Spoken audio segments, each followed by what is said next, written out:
Vertigo actually it means sensation of spinning.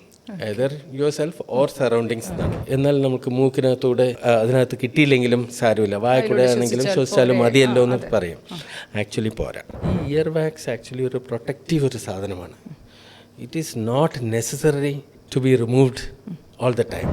So it is better to avoid earphones ഇങ്ങനെ വെക്കുന്നത്. If you want to hear, better you put it in the loudspeaker. Okay.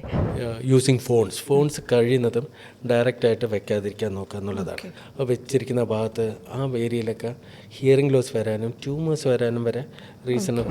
Breathing exercise is the best thing I tell most of the patients. പണ്ടത്തെ ഒരു തരത്തിൽ you are having a sound sleep എന്ന് തന്നെയാണ് നമ്മൾ വിചാരിക്കുന്നത്. പക്ഷെ sound എന്നുള്ള ആ ഭാഗം എടുക്കുകയാണെന്നുണ്ടെങ്കിൽ തീർച്ചയായിട്ടും he is not breathing well. നമ്മളിപ്പോൾ ഒരുപാട് അഡ്വാൻസ്ഡായി, നമുക്ക് ഒരുപാട് ഗാഡ്ജറ്റ്സ് ഉണ്ട്, മെക്കാനിസംസ് ഉണ്ട്, മോണിറ്ററിങ് ഫെസിലിറ്റീസ് ഉണ്ട്. അപ്പോൾ അതൊക്കെ വെച്ച് നമ്മൾ ഇന്ന് തൈറോയിഡിന് സർജറി ചെയ്യുന്ന സമയത്ത് it is risk for complications വളരെ കുറവാണ്. ഡോക്ടർ, ഒരു ENT സ്പെഷ്യലിസ്റ്റിനെ, ഒരു ENT സർജനെ മുന്നിൽ കിട്ടുമ്പോൾ ഞാൻ ഡോക്ടറോട് എൻ്റെ 3 സുഹൃത്തുക്കളുടെ കഥ പറയാം. ഒരാൾ രാവിലെ എഴുന്നേൽക്കുമ്പോൾ തലകറക്കം ഉണ്ടാവുന്നുണ്ട്. ആൾക്കൊരു ടാബ്ലറ്റ് അറിയാം, വെർട്ടിൻ, അത് കഴിക്കുന്നു, ഓക്കെ ആവുന്നു, മറ്റൊന്നും ജീവിതത്തെ ബാധിക്കുന്നില്ല. മറ്റൊരാൾക്ക് ഡ്രൈവ് ചെയ്യുമ്പോൾ ചില പ്രശ്നമുള്ളത് കൊണ്ട് എപ്പോഴും ഈ ടാബ്ലറ്റ് കയ്യിൽ കരുതും. വേറൊരാളാണെങ്കിൽ വെർട്ടിഗോ എന്ന രോഗമുണ്ട്, വളരെ അവശയാണ്, തനിക്കെന്തോ വലിയ രോഗമുള്ളതുപോലെയാണ് പെരുമാറുന്നത്. അപ്പോൾ ഒരേ രോഗം പലർക്കും പലതായി അനുഭവപ്പെടുന്നത് കണ്ടിട്ടുണ്ട്. ശരിക്കും ഈ വെർട്ടിഗോ എന്ന രോഗം എന്താണെന്നും അത് മനുഷ്യരെ എങ്ങനെ ബുദ്ധിമുട്ടിക്കുന്നു എന്നും അതിന് മറ്റെന്തെങ്കിലും മാനങ്ങളുണ്ടോ എന്നും അറിയാൻ താല്പര്യമുണ്ട്. വെർട്ടിഗോ എന്ന് പറഞ്ഞു വെച്ചാൽ ഇൻ ട്രൂ സെൻസ് നമ്മുടെ sensation of spinning of your self or surroundings ആണ് ശരിക്കുള്ള ഡിക്ഷണറി മീനിങ്. പക്ഷെ നമ്മൾ ജനറലി വെർട്ടിഗോ എന്ന് യൂസ് ചെയ്യണമെന്നുണ്ടെങ്കിലും നമ്മൾ തലകറക്കം എന്നുള്ള ഒരു ജനറൽ പ്രിൻസിപ്പിളിലാണ് അത് പറയുന്നത്. അപ്പോൾ തലകറക്കം എന്ന് പറഞ്ഞു വെച്ചാൽ നമ്മൾ പ്രത്യേകിച്ച് പേഷ്യൻസിൻ്റെ അടുത്ത് ചോദിച്ചാൽ ശരിക്കും തല കറങ്ങുന്നുണ്ടോ എന്ന് ചോദിച്ചാൽ തല കറങ്ങുന്നില്ല, പക്ഷേ എന്തോ ഒരു അൺസ്റ്റഡിനെസ് എന്ന് പറയും. ഓർ നമുക്ക് വീഴാൻ പോകുന്നത് പോലെ, ഇല്ലെങ്കിൽ കണ്ണിരുട്ടി നമ്മൾക്ക് വീഴാൻ പോകുന്നത് പോലെ അങ്ങനെയൊക്കെ പറയും. അപ്പോൾ ജനറൽ ടേമായിട്ട് നമ്മൾ തലകറക്കെന്ന് പറഞ്ഞെന്ന് വെച്ചാൽ അതിൻ്റെ ഇക്വലൻ്റ് വാക്കല്ല ശരിക്കും vertigo. Vertigo actually it means sensation of spinning either yourself or surroundings എന്നാണ്. പക്ഷെ ജനറലി ആ വാക്ക് ഡിഫ്യൂസ്ലി നമ്മൾ അൺസ്റ്റഡിനെസ്സിനെയും ഇംബാലൻസിനെയും ജസ്റ്റ് ക്ഷീണത്തെയും എല്ലാറ്റിനെയും ഈ വെർട്ടിഗോ എന്ന് പറയും. ആക്ച്വലി ഈ ഒരു 3 സിറ്റുവേഷൻസ് പറഞ്ഞത്, ഫസ്റ്റ് സിറ്റുവേഷനിൽ പറഞ്ഞത് നോക്കുന്ന സമയത്ത് അതൊരു ട്രൂ വെർട്ടിഗോ പോലെ തോന്നുന്നുണ്ട്. രാവിലെ എഴുന്നേൽക്കുമ്പോൾ ഒരു തലകറക്കം വരിക എന്ന് പറയുമ്പോൾ അത് usually it is like a positional vertigo. അതാണത്. അപ്പം നമ്മൾക്ക് അതൊരു it's something related to your position. കാരണം ബെഡിൽ നിന്ന് എഴുന്നേൽക്കുമ്പോൾ ഉണ്ടാകുന്ന ഒരു അൺസ്റ്റഡിനെസ് ആണ്. അപ്പോൾ അതിന് ജനറലി നമുക്ക് പൊസിഷണൽ വെർട്ടിഗോ എന്ന് പറയാം. പക്ഷേ എന്നിരുന്നാലും അത് നമ്മൾ പ്രോപ്പറായിട്ട് ഇവാലുവേറ്റ് ചെയ്താലേ അത് ശരിക്കുള്ള വെർട്ടിഗോ ആണെന്ന് അറിയുള്ളൂ. നമ്മൾക്ക് ഇപ്പോൾ കുറേ നേരം നമ്മൾ ബെഡിൽ കിടന്നു കഴിഞ്ഞിട്ട് പെട്ടെന്ന് എഴുന്നേറ്റ് ഇരിക്കുമ്പോൾ ആക്ച്വലി കുറച്ചൊരു പോസ്ചറൽ ഹൈപ്പോടെൻഷൻ, BP ഫോൾ വരും. അപ്പോഴും നമ്മൾക്ക് ഒരു ഇംബാലൻസ് തോന്നിയേക്കാം. That is actually not vertigo. ഇത് എങ്ങനെയാണെന്ന് വെച്ചാൽ എഴുന്നേറ്റ് ഏതെങ്കിലും ഒരു പ്രത്യേകിച്ച് ഒരു സൈഡിലേക്ക് തിരിയുമ്പോഴോ ഇല്ലെങ്കിൽ ആ തിരിഞ്ഞ പൊസിഷനിൽ എഴുന്നേറ്റ് ഇരിക്കുമ്പോഴോ പെട്ടെന്ന് suddenly you feel spinning. It last only for just few seconds or hardly few minutes. ആ സമയത്ത് you will feel the entire surroundings is spinning. It be very scary sometimes. പക്ഷേ it just last for few seconds or few minutes and becomes all right. അതാണ് ശരിക്കും positional vertigo. അത് that is actually connected with inner ear. ആ inner ear നമുക്ക് ear, external ear, middle ear, inner year എന്ന് പറയുന്നുണ്ട്. ഈ inner ear is actually divided into 2 parts. ഒന്ന് ഹിയറിങ്ങും ഒന്ന് ബാലൻസും. ഇറ്റ്സ് ലൈക്ക് നമ്മൾ 2 റൂംസ് ഇൻ്റർ കണക്റ്റഡ്. അതുപോലെയാണ് ഈ ഇയർ ബാലൻസും ഹിയറിങ്ങും. അപ്പോൾ അതിലെ ഒരു ഭാഗത്ത് ഉണ്ടാകുന്ന ഒരു പ്രോബ്ലം ആണ് ഈ positional vertigo. That is ear ബാലൻസുമായിട്ട്, ദാറ്റ് ഈസ് വെസ്റ്റിബുലർ സിസ്റ്റം, അതാണ് ഒരു ഭാഗം. ആ ഭാഗത്തുണ്ടാകുന്ന പല കാരണങ്ങളിലും ഒന്നാണ് ഈ positional vertigo. That is the one thing with possibility ഈ ആദ്യത്തെ കേസിൽ. രണ്ടാമത്തേതിൽ ഡ്രൈവ് ചെയ്യുന്ന സമയത്ത് കുറച്ച് ഇംബാലൻസ് എന്ന് പറയും. അത് മൾട്ടിപ്പിൾ റീസൺസ് കൊണ്ട് വരാം. അതും ഒരു ഇന്നർ ഇയറിൽ നമുക്ക് ഇന്നർ ഇയറിൽ വെസ്റ്റിബുലർ സിസ്റ്റം ഒരു 2-3 സെഗ്മെൻ്റായിട്ടാണ് തിരിച്ചിരിക്കുന്നത്. ഒന്ന് സെമി സർക്കുലർ കനാൽ, വേറൊന്ന് യൂട്രിക്കിൾ, വേറൊന്ന് സാക്യൂൾ. ഈ യൂട്രിക്കിളും സാക്യൂളും ഇതെല്ലാം ആക്ച്വലി ഒരു ലീനിയർ ഒരു ആക്സിലറേഷൻ ഡീസലറേഷൻ അതുമായിട്ട് കണക്റ്റഡ് ആയിട്ടുള്ള ബാലൻസിൻ്റെ ഓർഗൻസാണ്. സെമി സർക്കുലർ കനാൽസ് എന്ന് പറയുന്നത് ഇറ്റ്സ് ജസ്റ്റ് സെമി സർക്കിൾസ്. അതുപോലെ അത് മൂന്നും ഇൻ്റർ കണക്റ്റഡ് ആണ്. അത് is concerned with position, right angle position, lateral, superior, anterior, posterior, അങ്ങനെയുള്ളത്. അപ്പോൾ ഇതിൽ ഈ യൂട്രിക്കൽ സാക്കിൾ എന്ന് പറയുന്ന അതിനകത്തുള്ള റിസപ്റ്റേഴ്സിൽ എന്തെങ്കിലും പ്രോബ്ലംസോ അങ്ങനെ എന്തെങ്കിലും ഉണ്ടെങ്കിൽ, അതിൽ പ്രോബ്ലംസ് ഉണ്ടെങ്കിൽ ചില സമയത്ത് ഇതുപോലെ സംഭവിക്കാം while driving, because that is your in acceleration deceleration mode. ആ സമയത്ത് അതുണ്ടെങ്കിൽ നമുക്ക് ഇതിന് പിൻ പോയിൻറ്റ് ചെയ്യാൻ പറ്റും. പ്രോപ്പർ ഓട്ടോന്യൂറോളജിക്കൽ എക്സാമിനേഷൻ ചെയ്താൽ അത് അറിയാൻ പറ്റും. And some other reasons are also there. That will be there. The third chronic ആയിട്ട് വെർട്ടേഗോ, എപ്പോഴും വെർട്ടേഗോ, സുഖമില്ലായ്മ എന്നൊക്കെ പറയുന്നുള്ളൂ. That depends on the age also. ഇപ്പോൾ നമ്മൾക്ക് കുറച്ച് പ്രായമൊക്കെ ആകുന്ന സമയത്ത് നമ്മുടെ മുടിയൊക്കെ നരയ്ക്കുന്ന അതുപോലെ തന്നെ നമ്മുടെ എല്ലാ ഓർഗൻസും കുറച്ച് ഡീജനറേഷനിൽ തുടങ്ങും. നമ്മുടെ ഹിയറിങ് പ്രായമൊക്കെ ആകുമ്പോൾ നമ്മൾ കണ്ണട വെക്കുന്നു, ഹിയറിംഗ് എയ്ഡ് വെക്കുന്നു. അതേപോലെ നമ്മൾക്ക് ഈ വെസ്റ്റിബുലർ സിസ്റ്റവും അതുപോലെ ഏജിങ് വരും. അങ്ങനെയുള്ളവർക്ക് കുറേ ഡിസിക്വിലിബ്രിയം ഓഫ് ഏജിങ് കുറേ കാരണങ്ങളുണ്ട്. അതുണ്ടെങ്കിലും ഇതുപോലെ സം മൈൽഡ് ഡിസീനസ് ഉണ്ടാവും. That is if they are over 60s 70s ഒക്കെ ആണെങ്കിൽ പതുക്കെ ഈ കാര്യങ്ങൾ ചെറുതായിട്ട് തുടങ്ങാൻ സംഭവിക്കും. ചിലപ്പോൾ അതായിരിക്കാം. പക്ഷെ ഒരു പ്രോപ്പറായിട്ട് നമ്മളൊരു ഇവാലുവേറ്റ് ചെയ്താൽ, പ്രോപ്പർ ക്ലിനിക്കൽ എക്സാമിനേഷൻ, എന്നിട്ട് ആവശ്യമുണ്ടെങ്കിൽ, അത്യാവശ്യമാണെന്നുണ്ടെങ്കിൽ സം ഇമേജിങ് കൂടി നോക്കിയാൽ ഈ കാരണങ്ങൾ നമ്മൾക്ക് കണ്ടുപിടിക്കാൻ പറ്റും. ഡോക്ടർ, അങ്ങനെയാണെങ്കിൽ നിങ്ങൾ അവഗണിക്കരുത്, നിങ്ങൾ തീർച്ചയായും ഒരു ENT ഡോക്ടറെ കാണണം എന്നുള്ള വെർട്ടിഗോ എന്ന രോഗത്തിൻ്റെ ലക്ഷണങ്ങൾ കൂടുതലായി പറഞ്ഞാൽ എന്തൊക്കെയായിരിക്കും? തീർച്ചയായിട്ടും. ഒന്ന്, മാഡം നേരത്തെ പറഞ്ഞതുപോലെ ഈ വെർട്ടിൻ ഇടയ്ക്കിടയ്ക്ക് എടുക്കുന്നുണ്ട് എന്നുള്ളത്. Vertin is actually a very good drug. വെർട്ടിനും സ്റ്റുജറോണും ഇതാണ് സാധാരണ ഇതൊക്കെ മിക്കവാറും എല്ലാവരും തലകറക്കം വരുമ്പോൾ ഒന്നുകിൽ മെഡിക്കൽ ഷോപ്പിൽ പോയിട്ടോ ഇല്ലെങ്കിൽ സാധാരണ ഒരു ഡോക്ടറെ അടുത്ത് പോകുമ്പോഴോ വേഗം ആദ്യം തരുന്നത് ഈ വെർട്ടിൻ ഓർ സ്റ്റുജറോൺ. നല്ല മരുന്നുകളാണ്. പണ്ട് ഞങ്ങളൊക്കെ പഠിക്കുന്ന സമയത്തും ഇത് തന്നെയായിരുന്നു സ്റ്റാൻഡേർഡ് കെയർ ഓഫ് ട്രീറ്റ്മെൻറ്റ് ഈ വെർട്ടിഗോ വന്നാൽ. അപ്പോൾ നമുക്ക് കുറച്ച് ലിമിറ്റഡ് ഇൻഫർമേഷൻ ആയിരുന്നു അറിയുന്നുണ്ടായിരുന്നു. ഇപ്പോൾ നമുക്ക് ഒരുപാട് റിസർച്ചും ഒരുപാട് പബ്ലിക്കേഷനൊക്കെ നമുക്ക് അവൈലബിൾ ആണ്. അപ്പോൾ നമുക്കിതിൻ്റെ കുറച്ചുകൂടി പിൻ പോയിൻ്റ് ചെയ്യാനായിട്ട് റീസൺസ് നമുക്ക് മനസ്സിലാകാൻ തുടങ്ങി. അപ്പോൾ ഇപ്പോൾ നമ്മുടെ ഡിപ്പാർട്ട്മെൻറ്റിൽ ഈ വെർട്ടിൻ ഓർ സ്റ്റുജറോൺ വളരെ വിരളമായിട്ട് നമ്മൾ ഉപയോഗിക്കുന്നുള്ളൂ, വെരി റെയർലി. കാരണം അതില്ലാതെ നമുക്ക് മാറ്റാൻ പറ്റുന്ന ഒരുപാട് കാര്യങ്ങളുണ്ട്. വെർട്ടിൻ നമുക്കൊരു നല്ലൊരു ഇന്നർ ഇയറിന് ഒരു വാസൽ ഡയലേറ്ററാണ്, കുറച്ച് ഹെൽപ്പൊക്കെ ചെയ്യുന്നുണ്ട്. തീർച്ചയായിട്ടും അതൊരു ഹെൽപ്പ് ചെയ്യുന്ന ഒരു മെഡിസിൻ തന്നെയാണ്. പക്ഷെ നേരത്തെ പറഞ്ഞതുപോലെയുള്ള ടിപ്പിക്കൽ വെർട്ടിഗോ ആണെങ്കിൽ, അതായത് പൊസിഷണൽ വെർട്ടിഗോ ആണെന്നുണ്ടെങ്കിൽ അതിനൊരു കാരണമുണ്ട്. ആ കാരണം നമ്മൾ ആദ്യം നമുക്ക് മനസ്സിലാക്കണം. അതിൽ കോമൺലി 2 തരം പൊസിഷണൽ വെർട്ടിഗോ ആണ്. ഒന്ന് ക്യൂപ്പുലോലിത്തിയാസിസ്, മറ്റൊന്ന് കനോലോലിത്തിയാസിസ് എന്ന് പറയും. അതായത് നമ്മുടെ ബാലൻസ് നമ്മൾ കൺട്രോൾ ചെയ്യുന്നത് കുറച്ച് ഈ ഫൈൻ ക്രിസ്റ്റലോയിഡ് മോളിക്യൂൾസ് സബ്സ്റ്റൻസസ് ഉണ്ട് നമ്മൾ ഇന്നർ ഇയറിൽ. That's all stacked in like one over the other, അതുപോലെയാണ് നിൽക്കുന്നത്. അതിൻ്റെ മൂവ്മെൻറ്റിനനുസരിച്ചാണ് നമ്മളുടെ പൊസിഷണൽ സെൻസ് നമുക്ക് ബ്രെയിനിലേക്ക് കൊണ്ടുപോകുന്നത്. അപ്പോൾ അതിനകത്ത് 2 പ്രോബ്ലംസ് വരാം.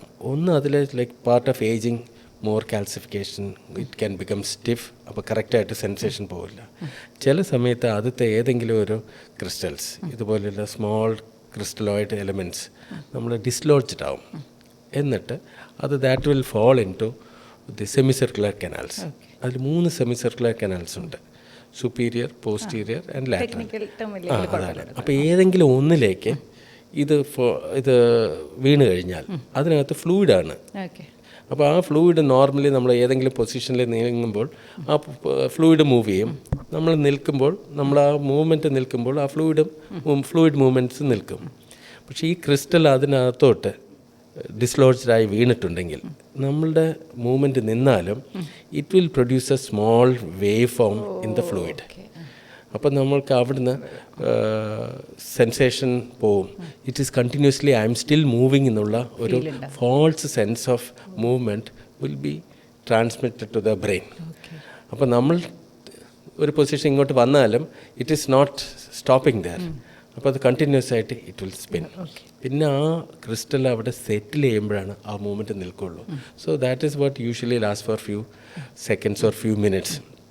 അതാണ് ഇതിൻ്റെ ഒരു കോമൺ കാരണം. ഇതിനെ നമ്മൾ BPPV എന്ന് പറയും, ബിനൈൻ പരോക്സിസ്മൽ പൊസിഷണൽ വെർട്ടിഗോ. അപ്പോൾ ഇത് നമ്മൾ അസസ് ചെയ്യണം. ഇത് കറക്റ്റായിട്ട് അസസ് ചെയ്താൽ നമ്മൾക്ക് ഇതിൻ്റെ ഏത് കനാലിലാണ് ഇത് ഇൻവോൾവ് ആകുന്നതെന്നുള്ളത് അറിയാം. അതിൻ്റെ ഗ്രേഡിങ് അറിയാം. ഗ്രേഡ് 1, 2, 3, 4 അങ്ങനെ ഗ്രേഡിംഗ് ഉണ്ട്.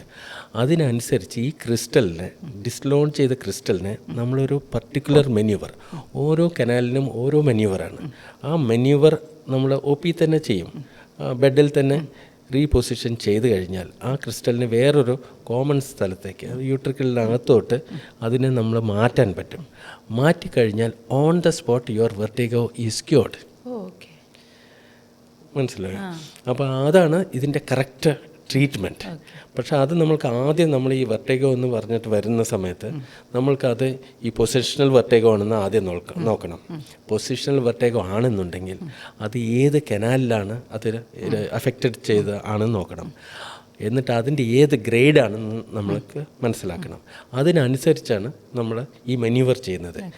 ഓരോ കനാലിലും ഓരോ മെന്യൂവറാണ്. നമുക്ക് സാധാരണ എപ്ലീസ് എന്ന് പറയുമ്പോൾ എല്ലാ വെർട്ടിഗോയ്ക്കും ചിലപ്പോൾ എപ്ലീസ് പലരും ചെയ്യാറുണ്ട്. And they are not successful. അതിൻ്റെ കാരണം എന്ന് വെച്ചാൽ നമുക്ക് കനാൽ അറിയാതെ റീപൊസിഷൻ ചെയ്യുന്നത് കൊണ്ടാണത്. അപ്പോൾ ഓൾമോസ്റ്റ് 90% ഓഫ് ദ കേസസ് നമ്മൾക്ക് ഇങ്ങനെ ചെയ്ത് കഴിഞ്ഞാൽ ആ വെർട്ടിഗോ ഓൺ ദ സ്പോട്ട് മാറിക്കഴിഞ്ഞു എന്ന് പറഞ്ഞു വെച്ചാൽ പിന്നെ ഈ വെർട്ടിനും കാര്യങ്ങളൊന്നും ആവശ്യമില്ല. അതിൻ്റെ കൂടെ ഒരു കാര്യം ആഡ് ചെയ്യാനുള്ളത്, ഈ വെർട്ടിന് എടുക്കുന്ന സമയത്ത് നമുക്ക് ഈ റീപൊസിഷൻ ചെയ്യാൻ പറ്റില്ല. അസസ്മെൻറ്റിനും കറക്റ്റായിട്ട് കിട്ടില്ല. ഈ വെർട്ടിന് എടുത്തു കഴിഞ്ഞാൽ നമ്മുടെ ബ്ലഡിൽ നിന്ന് അത് കംപ്ലീറ്റ് ആയിട്ട് പോകണമെന്നുണ്ടെങ്കിൽ 5 to 7 days മിനിമം എടുക്കും. അപ്പോൾ നമ്മൾക്ക് ഇത് കറക്റ്റായിട്ട് നമ്മൾക്ക് ഇതിൻ്റെ ഏത് കനാലാണ്, പൊസിഷണൽ വെർട്ടിഗോ തന്നെ ആണോ എന്നൊക്കെ അറിയണമെന്നുണ്ടെങ്കിൽ ഈ മെഡിസിൻ നമ്മൾ നിർത്തിയിട്ട് 5 to 7 days കഴിഞ്ഞിട്ട് നമ്മൾ ജനറലി അസസ് ചെയ്യുള്ളൂ. Unless it is very severe ആണെന്നുണ്ടെങ്കിൽ നമുക്ക് അപ്പോൾ തന്നെ നമ്മൾക്ക് അസസ് ചെയ്യും. So will get some information. ചിലപ്പോൾ കറക്ഷന് വേണ്ടി നമ്മൾ we might wait for few days Vertin എടുത്തിട്ടുണ്ടെങ്കിൽ. അപ്പോൾ ജനറലി അത് കാരണം ഫസ്റ്റ് ടൈം വെർട്ടിന് എടുക്കുന്നതിന് മുന്നേ കഴിയുന്നതും ഒരു ENT കണ്ടിട്ട് നോക്കിയതിന് ശേഷം തീരുമാനിക്കുന്നതായിരിക്കും നല്ലത് തോന്നുന്നു. ഡോക്ടർ, ഇത്രയൊന്നും അറിയാത്ത സാധാരണക്കാർ വിചാരിക്കുന്ന 2 കാര്യങ്ങൾ, അത് ഞാൻ ഡോക്ടർ പറഞ്ഞതെന്ന് മനസ്സിലാക്കുന്നത് ഒരു മിത്താണോ എന്ന് എനിക്ക് സംശയം തോന്നുന്നു. ഒന്നാമത്തെ കാര്യം, നിങ്ങൾക്ക് ഒരിക്കൽ വെർട്ടിഗോ എന്ന രോഗം വന്നാൽ അതൊരു ലൈഫ് സ്റ്റൈൽ ഡിസീസ് പോലെയാണ്, നിങ്ങൾ അതുമായി ജീവിക്കണം എന്നുള്ളത്. 2, ഇല്ല ഈ കഴുത്തിൻ്റെയൊക്കെ കുറച്ച് എക്സസൈസൊക്കെ ചെയ്താൽ നിങ്ങൾക്കത് മെയിൻറ്റെയിൻ ചെയ്ത് ഒരു ബുദ്ധിമുട്ടും ഇല്ലാതെ ജീവിക്കാം. ഇത് രണ്ടും മിത്താണോ? കുറേ കാലം മുന്നേ അങ്ങനെ ആയിരുന്നു. നമ്മൾക്ക് ഈ വെർട്ടിഗോ വന്നെന്ന് വെച്ചാൽ അത് ഇടയ്ക്കിടയ്ക്ക് വരും എന്നുള്ള ഒരു കാര്യങ്ങളാണ് വിചാരിക്കുന്നുണ്ടായിരുന്നത്. Before we got all this kind of information. That is one thing. പിന്നെയുള്ളത് എക്സസൈസ്. ജനറലി ഇപ്പോഴും ഞാൻ കാണാറുണ്ട് ഈ പല എക്സസൈസുകൾ കറക്റ്റായിട്ട് ഇങ്ങനെ ചെയ്ത് കഴിഞ്ഞ് some of them they do benefit ഇല്ലാത്തത് കൊണ്ടല്ല, അത് ചെയ്യുന്നത് ദർ സം ബെനിഫിറ്റ്. പക്ഷെ പണ്ട് ഞങ്ങൾ ഈ പഠിക്കുന്ന കാലത്തെല്ലാം ഈ വെർട്ടിഗോ വന്നു വെച്ചാൽ ഈ വെർട്ടിൻ കൊടുക്കുക, ഈ എക്സസൈസും പറഞ്ഞു കൊടുക്കുക. ഇതാണ് common thing what we normally do. കറക്റ്റായിട്ട് ഈ റീപൊസിഷൻ ചെയ്ത് വെർട്ടിഗോ നമ്മൾക്ക് ക്ലിയർ ചെയ്ത് കഴിഞ്ഞാൽ യു ഡോണ്ട് റിക്വയർ എൻ എക്സസൈസിന് റോളുണ്ട്, but that is not for this vertigo. പക്ഷെ നമ്മൾ ഏത് വെർട്ടിഗോ വന്നു വെച്ചാലും ജനറലി ഇപ്പം നമുക്ക് we cannot give some proper help, ഇല്ലെങ്കിൽ പ്രോപ്പർ ട്രീറ്റ്മെൻറ്റ് നമുക്ക് കൊടുക്കാൻ പറ്റില്ല എന്ന് പറയുമ്പോൾ അറ്റ്ലീസ്റ്റ് നമ്മൾ ഈ എക്സസൈസെങ്കിലും പറഞ്ഞു കൊടുക്കും, some relief to the patient. പക്ഷെ നോട്ട് നെസറലി. ഇന്ന് കാലത്ത്, അന്ന് ഞാൻ പഠിക്കുന്ന സമയത്തെല്ലാം വി ഹാവ് ദാറ്റ് ഒരു എക്സസൈസ് ചെയ്യുന്നതിൻ്റെ ഒരു ബ്രോഷർ പോലെയൊക്കെ നമ്മൾക്ക് കൊടുക്കാറുണ്ട്. ഇപ്പം നമ്മൾ വളരെ റെയറായിട്ടാണ് കൊടുക്കുന്നത്. അതിനുള്ള സിറ്റുവേഷൻസ് വളരെ റെയറായി മാറി. അതുകൊണ്ട് കുഴപ്പമില്ല. But it is first thing നമ്മൾ അറിയേണ്ടത് പലതും നമ്മൾക്കിത് ക്യൂർ ചെയ്യാൻ പറ്റുന്ന ഒരു കാര്യമാണെന്നുള്ളതാണ് നമ്മൾ അറിയേണ്ടത്. ഇത് കേട്ടിരിക്കുന്ന ഒരുപാട് പേരോട് പറയാനുള്ളത്, നിങ്ങളിപ്പോഴും വെർട്ടിഗോ എന്ന രോഗം ജീവിതത്തിൻ്റെ ഭാഗമാണെന്ന് വിചാരിച്ച് മുന്നോട്ട് പോകണമെങ്കിൽ അങ്ങനെയല്ല. ട്രീറ്റ്മെൻറ്റ് ഒരുപാട് മുന്നോട്ട് പോയി നിങ്ങൾക്ക് പൂർണ്ണമായും ക്യൂർ ചെയ്യാൻ പറ്റുന്ന ഒരു കാറ്റഗറിയിലാണ് ഇപ്പോൾ ഈ രോഗമുള്ളത്. Very true. രണ്ടാമത് നമ്മൾ മറ്റൊരു ഏരിയയിലേക്ക് കടന്നാൽ, അതുപോലെയാണ് എനിക്ക് പറയാനുള്ളത്. എൻ്റെ മകന് 9 വയസ്സാണ്. അപ്പോൾ അവൻ്റെ പല്ലിൻ്റെ മുൻഭാഗം കുറച്ച് മുന്നിലേക്ക് തള്ളി വരുന്നത് കണ്ട് ഞാനൊരു പീഡിയാട്രീഷ്യനോട് ജസ്റ്റ് ചോദിച്ചു, ഇതെന്താണ് ഇങ്ങനെ വരുന്നത്? അവൻ വായ തുറന്നാണ് ഉറങ്ങാറുള്ളത്. അപ്പോൾ കുഴപ്പമില്ല, ഇതൊരു 13-14 വയസ്സായിട്ട് കാണിച്ചാൽ മതി, ക്ലിപ്പിടാമല്ലോ, അല്ലെങ്കിൽ സൗന്ദര്യത്തിലൊന്നും അല്ല വലിയ കാര്യം, അത്ര മാത്രമേ പറഞ്ഞുള്ളൂ. അപ്പോൾ ഓക്കെ ഫൈൻ, അതായിരുന്നു എൻ്റെ ധാരണ. പക്ഷേ പിന്നെ ഇപ്പം ഞാൻ മനസ്സിലാക്കുന്നു അങ്ങനെയല്ല. കുട്ടികളിൽ അഡിനോയിഡ് എന്ന് പറയുന്ന ഒരു പ്രശ്നം ആണ് ഇതിന് കാരണമായി വരാറുള്ളത് മിക്കവാറും. അത് ചെറുതിൽ അല്ലെങ്കിൽ ഈ ഡെവലപ്മെൻറ്റൽ സ്റ്റേജിൽ തന്നെ ട്രീറ്റ് ചെയ്യേണ്ടതുണ്ട്. ഇതൊക്കെ മനസ്സിലാക്കുന്നു. അപ്പോൾ നിങ്ങൾ നിസ്സാരമായി കുഞ്ഞു വായ തുറന്നുറങ്ങുന്നത് അല്ലെങ്കിൽ പല്ലിൻ്റെ മുൻഭാഗം മുന്നിലേക്ക് തള്ളി വരുന്നത്, ഇതൊക്കെ നിസ്സാരമായി കണ്ട് പിന്നീട് ട്രീറ്റ് ചെയ്യാമെന്ന് വിചാരിക്കുന്നത് ആ കുഞ്ഞിനോട് ചെയ്യുന്ന ദ്രോഹമാണോ? ശരിക്കും ശരിയല്ലാത്തൊരു കാര്യമാണോ? അഡിനോയിഡും നേരത്തെ വെർട്ടിഗോ പോലെയുള്ള ഒരു കുറേ മിത്ത് പോലെയുള്ള ഒരു സിസ്റ്റമാണിത്. അഡിനോയിഡ് എന്ന് പറയുന്നത് സാധാരണ നമ്മൾക്കൊരു പ്രൊട്ടക്ഷൻ തരാൻ ഉപയോഗിക്കുന്ന ഒരു ലിംഫോയിഡ് ടിഷ്യൂ ആണത്. നമ്മൾക്ക് കുട്ടികൾ ജനിക്കുന്ന സമയത്ത് അവർക്ക് ജനറലി ഇമ്മ്യൂണിറ്റി കുറവായിരിക്കും അല്ലേ. നമ്മളൊരു അഡൾട്ട് ആകുമ്പോഴാണ് നമ്മൾക്ക് ഫുള്ളായിട്ട് ഇമ്മ്യൂണിറ്റി നമ്മൾക്ക് ഡെവലപ്പ് ചെയ്യുന്നത്. ആ ഡെവലപ്പ് ചെയ്യുന്നത് വരെ നമുക്ക് ഈ കുട്ടിയെ നമുക്ക് പ്രൊട്ടക്റ്റ് ചെയ്യണം ഫ്രം എൻവയൺമെൻറ്റും പല പാത്തജൻസും ബാക്ടീരിയ വൈറസും എല്ലാം നമ്മുടെ ചുറ്റുമുണ്ട്. അപ്പോൾ അതിൻ്റെ ഒരു first stage of protection like security guard, നമ്മുടെ വീട്ടിൻ്റെയൊക്കെ മുന്നിൽ സെക്യൂരിറ്റി ഗാർഡ് നിൽക്കുന്ന അതുപോലെയുള്ള ഒരു ബേസിക് ഓർഗനാണ് ഈ അഡിനോയിഡ്. നമ്മൾക്ക് 2 തരത്തിലാണ് നമ്മൾക്ക് ഇൻഫെക്ഷൻസ് നമ്മുടെ ബോഡിയിലേക്ക് കയറുക. അപ്പോൾ ഇമ്മ്യൂണിറ്റി കുറവുള്ള സ്ഥിതിക്ക് ഇതുപോലെ ഇൻഫെക്ഷൻ നമ്മുടെ ശരീരത്തിൽ ചെറിയ കുട്ടികൾക്ക് കയറി കഴിഞ്ഞാൽ അത് ജീവനാപത്താകും. അപ്പോൾ അതിനുവേണ്ടി നേച്ചർ അതിനൊരു ചെറിയ ഫസ്റ്റ് ലൈൻ ഓഫ് ഡിഫെൻസ് പോലെ ഉണ്ടാക്കിയ ഒരു 2 ലിംഫോയിഡ് ടിഷ്യൂ റിലേറ്റഡ് ഓർഗൻസാണ്. ഒന്ന് അഡിനോയിഡ്, 2 ടോൺസിൽ. 2 തരത്തിലാണ് നമ്മൾക്ക് ഇൻഫെക്ഷൻ നമ്മുടെ ശരീരത്തിൽ കയറുന്നത്. ഒന്ന് മൂക്കിൽ വഴി ശ്വസിക്കുന്ന വഴി, 2 ഭക്ഷണം വായ വഴി. അപ്പോൾ ഈ 2 വഴിയിലൂടെ നമുക്ക് ഇൻഫെക്ഷൻസ് നമുക്ക് കയറാം. അപ്പോൾ ഇത് തുടക്കത്തിൽ തന്നെ ഇതിനെ പ്രോസസ്സ് ചെയ്ത് അവിടുന്ന് തന്നെ ഒരു ലോക്കൽ ഒരു ആൻറ്റിബോഡി റിയാക്ഷൻ ഉണ്ടാക്കി അതിനെ മാനേജ് ചെയ്യാനുള്ള ഓർഗൻസാണിത്. അപ്പോൾ നമ്മൾക്ക് ഒരു ഗുണം ചെയ്യുന്ന ഒരു സാധനമാണ് അഡിനോയിഡ്. പലരും അത് നമ്മൾ പല സർജിക്കൽ റീസൺ പറയുമ്പോൾ ഇതൊരു നമ്മൾക്കൊരു ഗുണം ചെയ്യുന്ന ഒരു സാധനമല്ലേ, അങ്ങനെ അതിനെ എടുക്കാൻ പാടുമോ? തീർച്ചയായിട്ടും അങ്ങനെ ഒരു നല്ലൊരു കാര്യം നമ്മൾ ഒരിക്കലും നമ്മൾ എടുക്കണമെന്ന് പറയില്ല. അപ്പോൾ ഈ അഡിനോയിഡിൻ്റെ ഫങ്ഷൻ ഇതാണ്.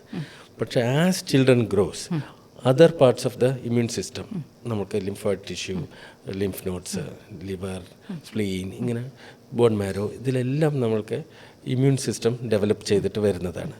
അത് മെച്യൂറായി വരുമ്പോഴേക്ക് ഇതിൻ്റെ ഫങ്ഷൻ കുറയും. അങ്ങനെയാണ് ഇത് നോർമലി. അപ്പോൾ many times first stage of regression നമ്മൾ അഡിനോയിഡ് 7 years ആകുമ്പോഴേക്ക് പോകും, 12 years ആകുമ്പോഴേക്ക് ടോട്ടലി പോകും. അങ്ങനെയൊക്കെയാണ് നമ്മൾ ജനറലി നമ്മൾ പഠിക്കുന്നത്. അത് ബോഡിയുടെ ഒരു ഫങ്ഷനാണ്. ആ സമയം 12 years ആകുമ്പോഴേക്കും നമുക്ക് ഇതിൻ്റെ ഈ ഫസ്റ്റ് ലൈൻ ഓഫ് ഡിഫെൻസിൻ്റെ ആവശ്യമില്ല. അപ്പോൾ നമുക്ക് വി ഹാവ് എ കംപ്ലീറ്റ് ബോഡിക്കുള്ള ഒരു ഇമ്മ്യൂൺ സിസ്റ്റം ഡെവലപ്പ് ചെയ്തെന്നുള്ളതാണ്. പക്ഷേ നമുക്ക് ഈ അഡിനോയിഡ് ചിലപ്പോൾ നമുക്ക് ആവശ്യത്തിനേക്കാൾ കൂടുതലത് വലുതാവും. അപ്പോൾ വലുതായി കഴിഞ്ഞെന്ന് വെച്ചാൽ നമുക്ക് മൂക്കിനകത്തൂടെ എയർ പോകും. നമുക്ക് മൂക്കിനകത്തൂടെ ശ്വാസം എടുക്കുകയാണെന്നുണ്ടെങ്കിലും നമുക്ക് അതിൻ്റെ ഫൈനൽ ഡെസ്റ്റിനേഷൻ ലങ്സ് ആണ്. അപ്പോൾ ഇതിനകത്തൂടെ പോയിട്ട് നമ്മുടെ ത്രോട്ടിനകത്ത് എത്തുന്ന ഭാഗമാണ് ഈ നേസോഫാരിങ്സ് എന്ന് പറയുന്നത്. അവിടെയാണ് ഈ അഡിനോയിഡ്. ആക്ച്വലി മൂക്കിനകത്തേ അല്ല, മൂക്കും നമ്മുടെ വായും ചേരുന്ന ആ ഒരു ജംഗ്ഷൻ നേസോഫാരിങ്സ് പറയും, അവിടെയാണ് ഈ അഡിനോയിഡ് നിൽക്കുന്നത്. അപ്പോൾ ഇത് നമ്മൾക്ക് എന്നാൽ നമുക്ക് മൂക്കിനകത്തൂടെ ശ്വസിച്ചാൽ കുഴപ്പമില്ല, അതിനകത്ത് കിട്ടിയില്ലെങ്കിലും സാരമില്ല, വായ കൂടെ ആണെങ്കിലും ശ്വസിച്ചാലും മതിയല്ലോ എന്ന് പറയും. ആക്ച്വലി പോരാ. നമ്മൾ വായിലൂടെ നമുക്ക് ശ്വാസം എടുക്കുന്ന സമയത്ത് നമ്മുടെ എയറിൻ്റെ ഹ്യൂമിഡിഫിക്കേഷൻ നടക്കുന്നില്ല. ഡ്രൈ എയറാണ് നമ്മുടെ ലങ്സിൽ പോവുക. അപ്പോൾ ആക്ച്വലി അതിനകത്ത് നമുക്ക് ഓക്സിജൻ നമ്മുടെ ബ്ലഡിനകത്തോട്ട് കയറാനുള്ള ക്വാളിറ്റി കുറയും. ഇപ്പോൾ നമ്മൾ സിനിമയിലൊക്കെ കണ്ടിട്ടുണ്ടാവും, സാധാരണ ഹോസ്പിറ്റൽസിലൊക്കെ കണ്ടിട്ടുണ്ടാവും ഓക്സിജൻ സിലിണ്ടർ, അതിനകത്ത് എപ്പോഴും ബബിൾ വരുന്നുണ്ടാവും ഒരിത്. അതിൻ്റെ റീസൺ ഇതാണ്. ആ എയർ, ആ ഓക്സിജൻ ആ വെള്ളത്തിനകത്തൂടെ പോകുന്ന സമയത്ത് അത് ഹ്യൂമിഡിഫൈഡ് ആവും. ആ ഹ്യൂമിഡിഫൈഡ് എയർ ആണ് നമ്മുടെ ലങ്സിലൂടെ പോയാലേ അത് നമ്മുടെ രക്തത്തിനകത്തോട്ട് നമ്മൾ ലിക്വിഡായിട്ട് കയറാൻ പറ്റുള്ളൂ. എയറായിട്ട് കയറി കഴിഞ്ഞാൽ air embolism it could be more damaging. അപ്പോൾ അത് അങ്ങനെയാണ്. അത് നമ്മൾ ഓക്സിജൻ എന്ന് പറയുന്നത് ഗ്യാസാണ്. പക്ഷെ നമ്മുടെ ബ്ലഡിനകത്തൂടെ ഈ ഗ്യാഷ്യസ് ഫോമിൽ പോയാൽ അതിൻ്റെ ഗുണമില്ല. It cannot enter the cells. അപ്പോൾ അത് it has to become liquid. അപ്പോൾ ദർ ഇസ് എ മെക്കാനിസം ഉണ്ട് ഈ ലങ്ങിന്ന് ബ്ലഡിനകത്തോട്ട് ഈ ഓക്സിജൻ കയറേണ്ട വിധം. അപ്പോൾ ദാറ്റ് റിക്വയർസ് ആക്ച്വലി ഹ്യൂമിഡിഫിക്കേഷൻ. അതാണ് that will aid in its transfer. ആ ഹ്യൂമിഡിഫിക്കേഷൻ നടക്കുന്നത് നമ്മുടെ മൂക്കിനകത്താണ്. വായ്ക്കകത്ത് ഈ ഹ്യൂമിഡിഫിക്കേഷൻ ഫങ്ഷൻ ഇല്ല. അപ്പോൾ മൂക്കിനകത്തൂടെ തന്നെ പോയാൽ നമുക്ക് എഫിഷ്യൻ്റായിട്ട് നമ്മുടെ ഓക്സിജൻ നമ്മുടെ ബ്ലഡിനകത്തോട്ട് കയറുള്ളൂ. That is one thing. പിന്നെയുള്ളത് നമുക്ക് മൂക്കിനകത്തൂടെ പോയാൽ നമ്മുടെ മൂക്കിനകത്തുനിന്ന് കണക്റ്റഡ് ആയിട്ടുള്ള കുറച്ച് ഏരിയാസ് ഉണ്ട്. ദാറ്റ് ഈസ് നമ്മുടെ ചെവി, മിഡിൽ ഇയർ, ദെൻ സൈനസസ്. ഇതിനകത്തോട്ടൊക്കെ ഡെവലപ്മെൻറ്റ് നടക്കണമെന്നുണ്ടെങ്കിൽ ഈ എയർ ഇതിനകത്തൂടെ പോയിട്ട് പ്രസ് ചെയ്തിട്ടാണ് ഈ ഡെവലപ്മെൻറ്റ് നമ്മൾക്ക് നടക്കുന്നത്. നമ്മുടെ ഫേഷ്യൽ ഡെവലപ്മെൻറ്റ് നടക്കണമെന്നുണ്ടെങ്കിൽ, പ്രോപ്പറായിട്ട് നടക്കണമെന്നുണ്ടെങ്കിൽ മൂക്കിനകത്തുകൂടെ തന്നെ ഈ എയർ പോകണം. അപ്പോഴേ നമ്മൾക്ക് സിമെട്രിക്കൽ ഡെവലപ്മെൻറ്റ് ഉണ്ടാവുള്ളൂ. ഇപ്പം നമ്മളൊരു കാര്യം ഒരു വസ്തു നമ്മൾ കുറേ കാലമായിട്ട് ഉപയോഗിക്കുന്നില്ലെങ്കിൽ അത് അത് പഴകി കേടുവന്നു പോകും. കറക്റ്റോ? അതുപോലെ നമ്മൾ മൂക്കിനകത്തൂടെ നമ്മൾ ശ്വാസിക്കുന്നില്ലെങ്കിൽ മൂക്കിനകത്ത് കുറേ വേറെ ടിഷ്യൂസ് ഡെവലപ്പ് ചെയ്യും. അപ്പോൾ അതിന് ടെർമിനേറ്റ് എന്ന് പറയും. അത് ഹൈപ്പർട്രോഫി ആവും. കാരണം ലോക്കൽ കാർബൺ ഡൈ ഓക്സൈഡ് ഒരു റിട്ടൻഷൻ വരും. അപ്പോൾ അതൊരു പൊട്ടൻറ്റ് ഇൻഫ്ലമേറ്ററി ഏജൻസ് ആണ്. അപ്പോൾ അതിനകത്ത് വീണ്ടും ഈ ടിഷ്യൂസ് എല്ലാം കുറച്ച് ഹൈപ്പർട്രോഫി ആവാൻ തുടങ്ങും. അപ്പോൾ മൂക്കിനകത്ത് കാണുന്ന കുറച്ച് ദശകളുണ്ട്, അതിന് ടെർമിനേറ്റ്സ് എന്നൊക്കെ പറയും. അതൊക്കെ വലുതാവും. So making it more difficult for the child to breathe. പിന്നെ ഈ അഡിനോയിഡും കൂടുതൽ വലുതാവും. അപ്പോൾ അഡിനോയിഡ് ഒരു പർട്ടിക്കുലർ ഗ്രേഡ് എത്തിക്കഴിഞ്ഞാൽ, അതായത് നമ്മളൊരു 3 അല്ലെങ്കിൽ 4 എന്നൊക്കെ പറഞ്ഞാൽ തീരെ എയർ മൂക്കിനകത്തോട്ട് പോകുന്നില്ല. നമ്മൾ എൻഡോസ്കോപ്പിയിൽ നമ്മൾ 4 ഗ്രേഡായിട്ട് അഡിനോയിഡിന് തിരിച്ചിട്ടുണ്ട്. എക്സ്റേ വൈസ് 3 ഗ്രേഡും. അപ്പോൾ 3 ഇല്ലെങ്കിൽ 4ാമത്തെ ഗ്രേഡ് എത്തിക്കഴിഞ്ഞാൽ തീരെ മൂക്കിനകത്തോട്ട് എയർ പോകില്ല. അങ്ങനെ പോകാതിരുന്ന വെച്ചാൽ നമ്മുടെ വായ കൂടെ തന്നെ നമ്മൾ ബ്രീത്ത് ചെയ്യേണ്ടി വരും. അപ്പോൾ വായ നമുക്ക് മെയിനായിട്ട് ഭക്ഷിക്കാനുള്ള ഒരു ഏരിയയാണത്. പക്ഷേ അതിനിപ്പോൾ 2 ജോലി ചെയ്യണം. ഭക്ഷണം കഴിക്കണം, ശ്വാസം എടുക്കണം. അപ്പോൾ ആ area will try to expand. It has double job. അപ്പോൾ അത് എക്സ്പാൻഡ് ചെയ്യുമ്പോൾ അതെന്താ സംഭവിക്കുന്നതെന്ന് വെച്ചാൽ മൂക്കും വായും വേർതിരിക്കുന്ന ഒരു ബോണുണ്ട്, അതിന് പാലറ്റ് എന്ന് പറയും, ഹാർഡ് പാലറ്റ്. ആ ഹാർഡ് പാലറ്റ് മുകളിലോട്ട് കയറാൻ തുടങ്ങും. കാരണം it has to accommodate for 2 jobs. അപ്പോൾ ഇത് മേലോട്ട് കയറുന്ന സമയത്ത് നമുക്ക് 2 പ്രോബ്ലം ഉണ്ട്. ഒന്ന്, നമ്മുടെ മൂക്കിനകത്തുള്ള ക്യാവിറ്റി വീണ്ടും ചെറുതാവുന്നു. ആ പാലറ്റിൻ്റെ മുകളിലാണ് നമ്മുടെ മൂക്കിൻ്റെ നമ്മൾ സെപ്റ്റം എന്ന് പറയുന്ന മൂക്കിൻ്റെ പാലം എന്ന് പറയുന്ന ഒരു സ്ട്രക്ചർ നിൽക്കുന്നത്. അപ്പോൾ ഇത് പാലറ്റാണെങ്കിൽ ഇങ്ങനെയാണ് സെപ്റ്റം നിൽക്കുന്നത്. അപ്പോൾ ഈ പാലറ്റ് ഇങ്ങനെയാണ്. പാലറ്റ് ഇങ്ങോട്ട് ഈ മുകളിലോട്ട് കയറി കഴിഞ്ഞാൽ ഇത് നിൽക്കുന്ന സമയത്ത് ഇത് അങ്ങോട്ടോ ഇങ്ങോട്ടോ ബെൻഡ് ചെയ്യണം. ഇല്ലെങ്കിൽ ഇങ്ങനെ നിൽക്കുന്നത് ഇത് ഏതെങ്കിലും വഴിയിൽ ബെൻഡ് ചെയ്യും. അപ്പോൾ മൂക്കിൻ്റെ പാലത്തിന് ബെൻഡിങ് വരാം. പിന്നെ മൂക്കിനകത്തുള്ള എയർ പാസേജിൻ്റെ അതിൻ്റെ സൈസും കുറയാം. ഈ പാലറ്റിൻ്റെ കൂടെയാണ് നമ്മുടെ മാക്സില ഫിക്സ് ചെയ്തിരിക്കുന്നത്, പ്രീ മാക്സില എന്ന് പറയും. അതിലാണ് നമ്മുടെ പല്ലുകളെല്ലാം ഫിറ്റ് ചെയ്തിരിക്കുന്നത്. അപ്പം നമുക്ക് ഇവിടെയാണ് പ്രീ മാക്സില ഏരിയ, ഇത് പാലറ്റ്. ഇവിടെ ഈ ഭാഗത്ത് ഇങ്ങനെ പല്ലുകൾ ഇങ്ങനെ നിരന്നായിട്ട് നിൽക്കുകയാണെന്നുണ്ടെങ്കിൽ ഇത് മേലോട്ട് പോകുന്ന സമയത്ത് ഈ പല്ലിൻ്റെ ഷേപ്പും ആംഗിൾ മാറും. അപ്പോൾ പ്രീ മാക്സിലയിൽ വ്യത്യാസം വരും. അപ്പോൾ അതുകൊണ്ടാണ് ക്രൗഡിങ് ഓഫ് ടീത്ത് എന്ന് പറയും. So naturally its become palate ഇങ്ങനെ ആവുന്നു, അതിൻ്റെ ഫ്രണ്ടിൽ പ്രീ മാക്സില നിൽക്കുന്നു, maxilla laterally maxilla, full maxilla. അപ്പോൾ ഇതിനകത്ത് ഈ ഡെൻറ്റിഷനിൽ ചെറിയ പ്രോബ്ലംസ് വരും. മാത്രമല്ല sinus development will be affected. Middle ഇയറിലേക്ക് എയർ കൊണ്ടുപോകുന്നത് മൂക്കിനകത്തു നിന്നാണ് മിഡിൽ ഇയറിലേക്ക് എയർ കൊണ്ടുപോകുന്നത്. അങ്ങനെ എയർ കൊണ്ടുപോയാലേ നമ്മുടെ ഇയർ ഡ്രം നോർമലി വൈബ്രേറ്റ് ചെയ്യുള്ളൂ. നമ്മൾ ഒരു സാധനം നമുക്ക് വൈബ്രേറ്റ് ചെയ്യണമെന്നുണ്ടെങ്കിൽ, ഇല്ലെങ്കിൽ നമ്മുടെ ഒരു പേപ്പർ പീസ് വൈബ്രേറ്റ് ചെയ്യണമെന്നുണ്ടെങ്കിൽ 2 സൈഡിൽ എയർ വേണം. ഇയർ ഡ്രമ്മിൻ്റെ പുറത്തുനിന്ന് നമ്മളെ അറ്റ്മോസ്ഫിയറിക് എയർ കിട്ടും. ഇയർ ഡ്രമ്മിൻ്റെ അപ്പുറത്ത് എയർ വേണമല്ലോ. അത് നമ്മുടെ മൂക്കിനകത്തുനിന്ന് ഈസ്റ്റേഷ്യൻ ട്യൂബ് എന്ന് പറയുന്ന ഒരു ട്യൂബ് വഴിയാണ് അത് എയർ അങ്ങോട്ട് കൊണ്ടുപോകുന്നത്. അപ്പോൾ ഇതിനകത്ത് അഡിനോയിഡ് എന്ന് പറയുന്നത് ആ ട്യൂബിൻ്റെ ഭാഗത്താണ് നിൽക്കുന്നത്. അപ്പോൾ ഗ്രേഡ് 3 or 4 ഒക്കെ ആയിക്കഴിഞ്ഞാൽ അതിനെ ഒബ്സ്ട്രക്റ്റ് ചെയ്യും. ഒബ്സ്ട്രക്റ്റ് ചെയ്ത് ഇതിനകത്തോട്ട് എയർ പോകാതിരുന്നാൽ അതിനകത്ത് നീര് കെട്ടും, ഫ്ലൂയിഡ് ഡെവലപ്പ് ചെയ്യും, കേൾവിക്കുറവ് വരും. കുറേ കാലമായിട്ട് ആ ഫ്ലൂയിഡ് അതിനകത്ത് നിന്നെന്ന് വെച്ചാൽ കേൾവിയുടെ ഇന്നർ ഇയറിനെ അതിനെ ബാധിക്കാം. ഇങ്ങനെ ഇത്രമാത്രം വ്യത്യാസങ്ങളുണ്ട്. അതുപോലെ ഫേഷ്യൽ ഡെവലപ്മെൻറ്റിനെ ഇത് കംപ്ലീറ്റ് ആയിട്ട് അഫക്റ്റ് ചെയ്യും. കാരണം അതങ്ങനെയാണ്. ഇതിൻ്റെ ഒരു എയർ പ്രഷറുമായിട്ട് ബന്ധപ്പെട്ടാണ് നമ്മുടെ ഫേഷ്യൽ ഡെവലപ്മെൻറ്റ്. അപ്പോൾ നമുക്ക് ടിപ്പിക്കലി നമ്മൾക്ക് അതിന് നോക്കിക്കഴിഞ്ഞെന്ന് വെച്ചാൽ കുട്ടികൾ വരുന്ന സമയത്തെ അഡിനോയിഡ് ഉണ്ടോ എന്നുള്ളത് നമുക്ക് ഡോർ തുറന്ന് വരുന്ന സമയത്തേ നമുക്ക് മനസ്സിലാവും. ഈ കുട്ടി അഡിനോയിഡ് എന്നാണ് പറയുക. അപ്പോൾ അഡിനോയിഡ് ഫേസ് നമുക്ക് വേഗം കണ്ടുപിടിക്കാം. അപ്പോൾ അഡിനോയിഡ് ഫേഷ്യസ് എന്ന് നമ്മൾ അതിന് നെറ്റിലൊക്കെ നോക്കിക്കഴിഞ്ഞാൽ നമുക്ക് അറിയാൻ പറ്റും. Which is A preventable thing. 12 years നേരത്തെ മാഡം പറഞ്ഞതുപോലെ 12 years വരെ നമ്മൾക്കിത് പോകാൻ വേണ്ടി വെയിറ്റ് ചെയ്യാമെന്ന് വെക്കാം.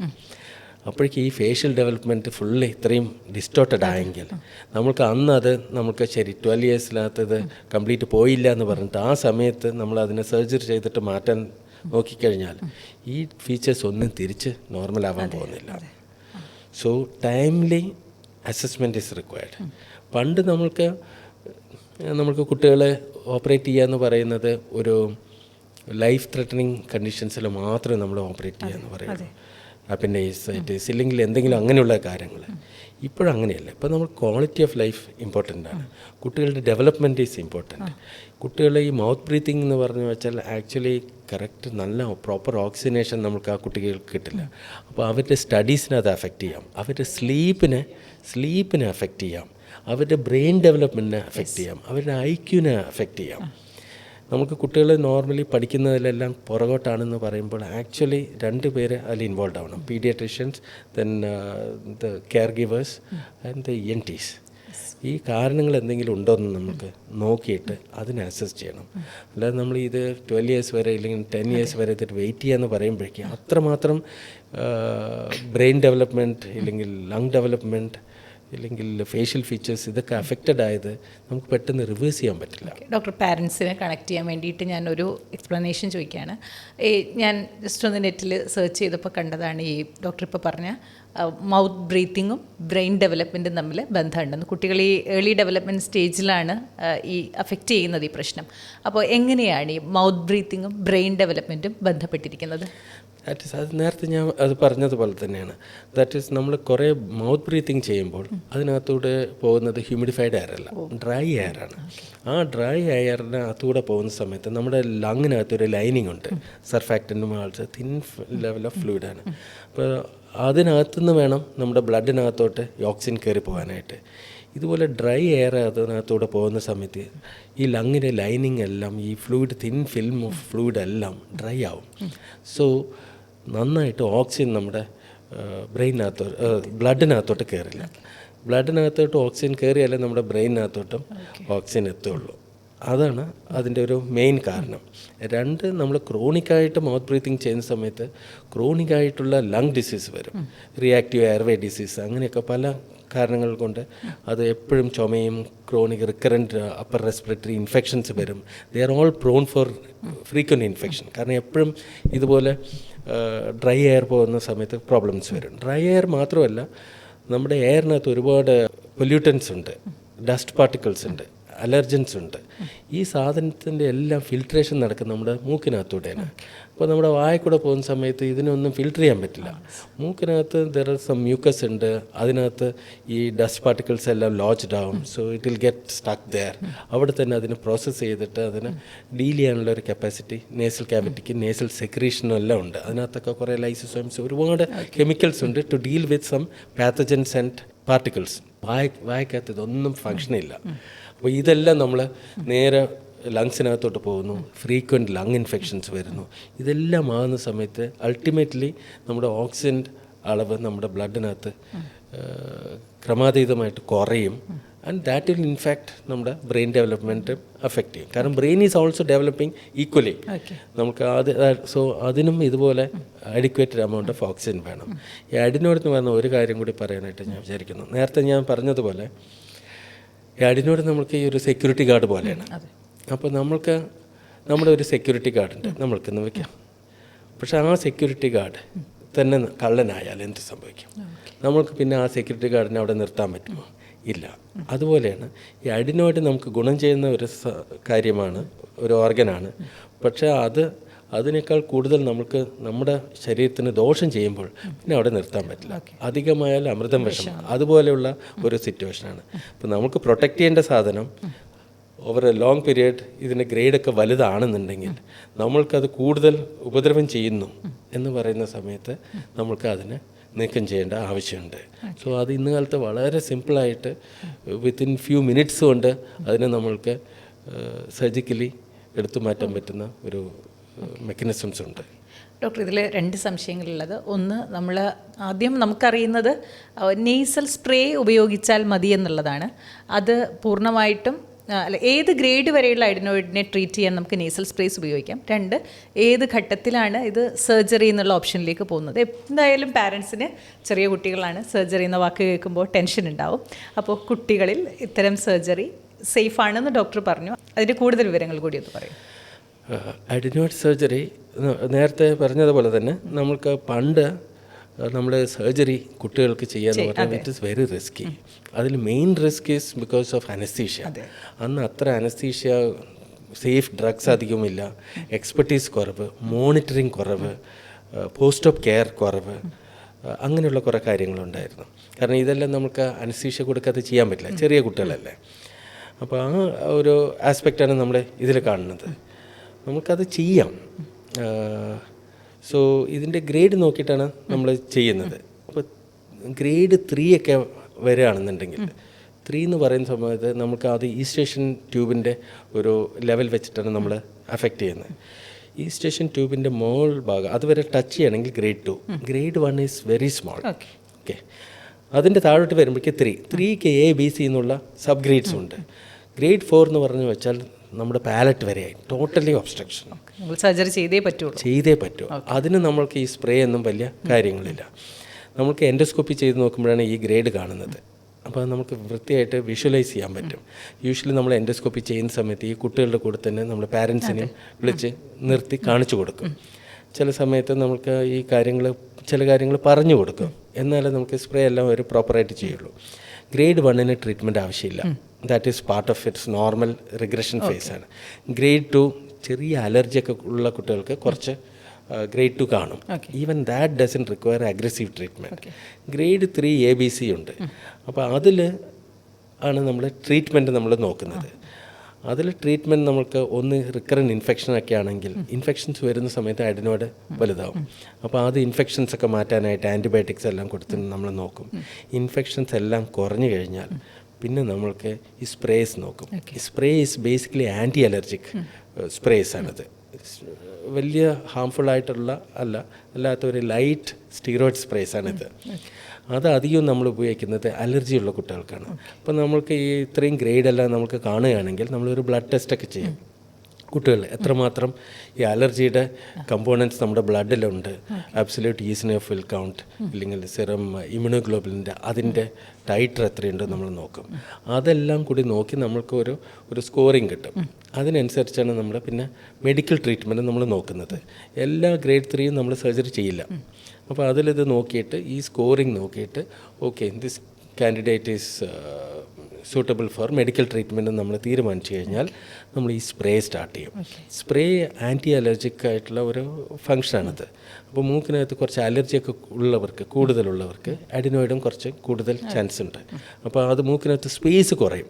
സ്പേസ് അലർജി ഉള്ളവർക്ക് കുറഞ്ഞു കഴിഞ്ഞാലും ഈ അഡിനോയിഡ് കൂടുതൽ വലുതാവാൻ കാരണമുണ്ട്. ഏത് കാരണത്തിലും നേസൽ ക്യാവിറ്റിയുടെ സ്പേസ് കുറഞ്ഞാൽ അഡിനോയിഡ് ഹൈപ്പർട്രോഫി ആവാനുള്ള ഒരു ചാൻസ് ഉണ്ട്. അപ്പോൾ ഈ സ്പ്രേ വിൽ ഗിവ് ഇറ്റ്. നമ്മളത് കൊടുക്കുന്നത് യൂഷ്വലി 3 to 6 months ആണ്.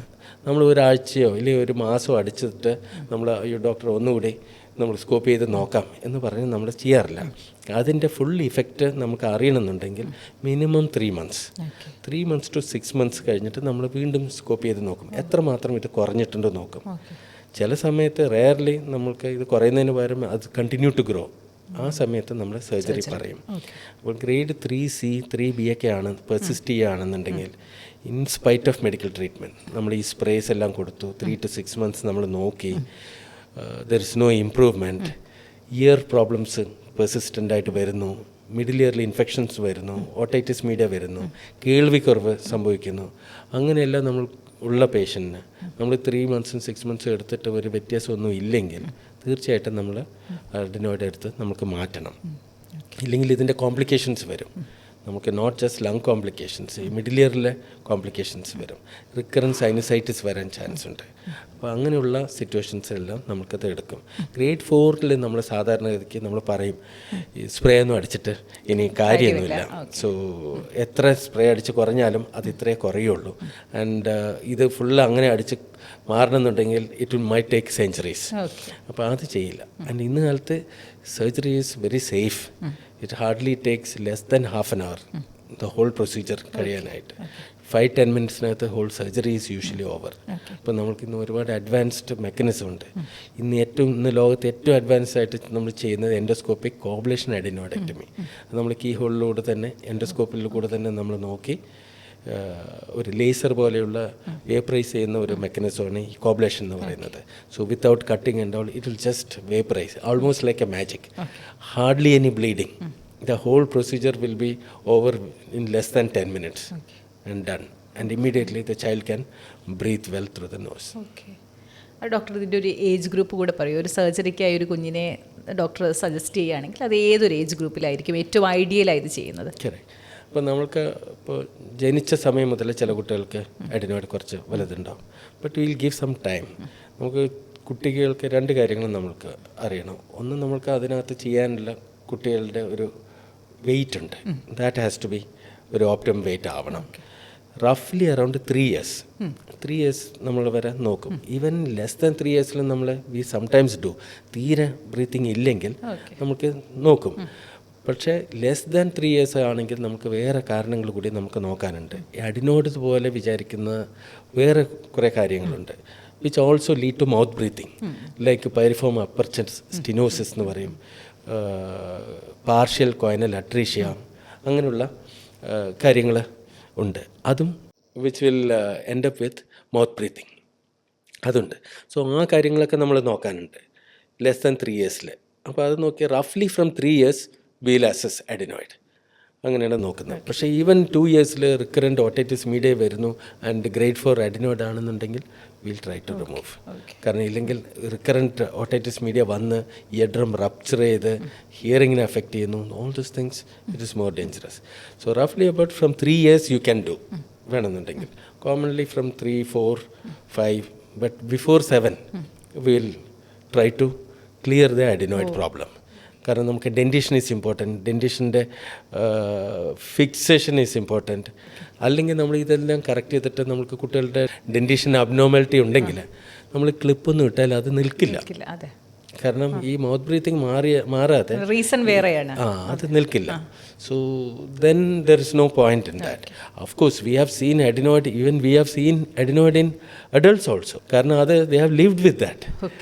പിന്നെ ഇതെല്ലാം കേട്ടിട്ട് പേഷ്യൻസ് ചിലപ്പോൾ വരും, നമ്മൾ വിചാരിക്കും വേറെ എന്തോ പ്രോബ്ലം ആയിരിക്കും നേസൽ ക്യാവിറ്റിയിൽ. നമ്മൾ നോക്കുമ്പോൾ നമ്മൾ വി സി അഡിനോയിഡ് ഇപ്പോഴും ഉണ്ട്. അപ്പോൾ നോക്കുന്ന സമയത്ത് സ്നോറിങ് ഇവാലുവേഷനിലായിരിക്കും നമ്മളിത് കണ്ടിട്ടുണ്ടാവുക. നമ്മൾ അഡൾട്ട്സിനെ എക്സ്പെക്റ്റേ ചെയ്യുന്നില്ല.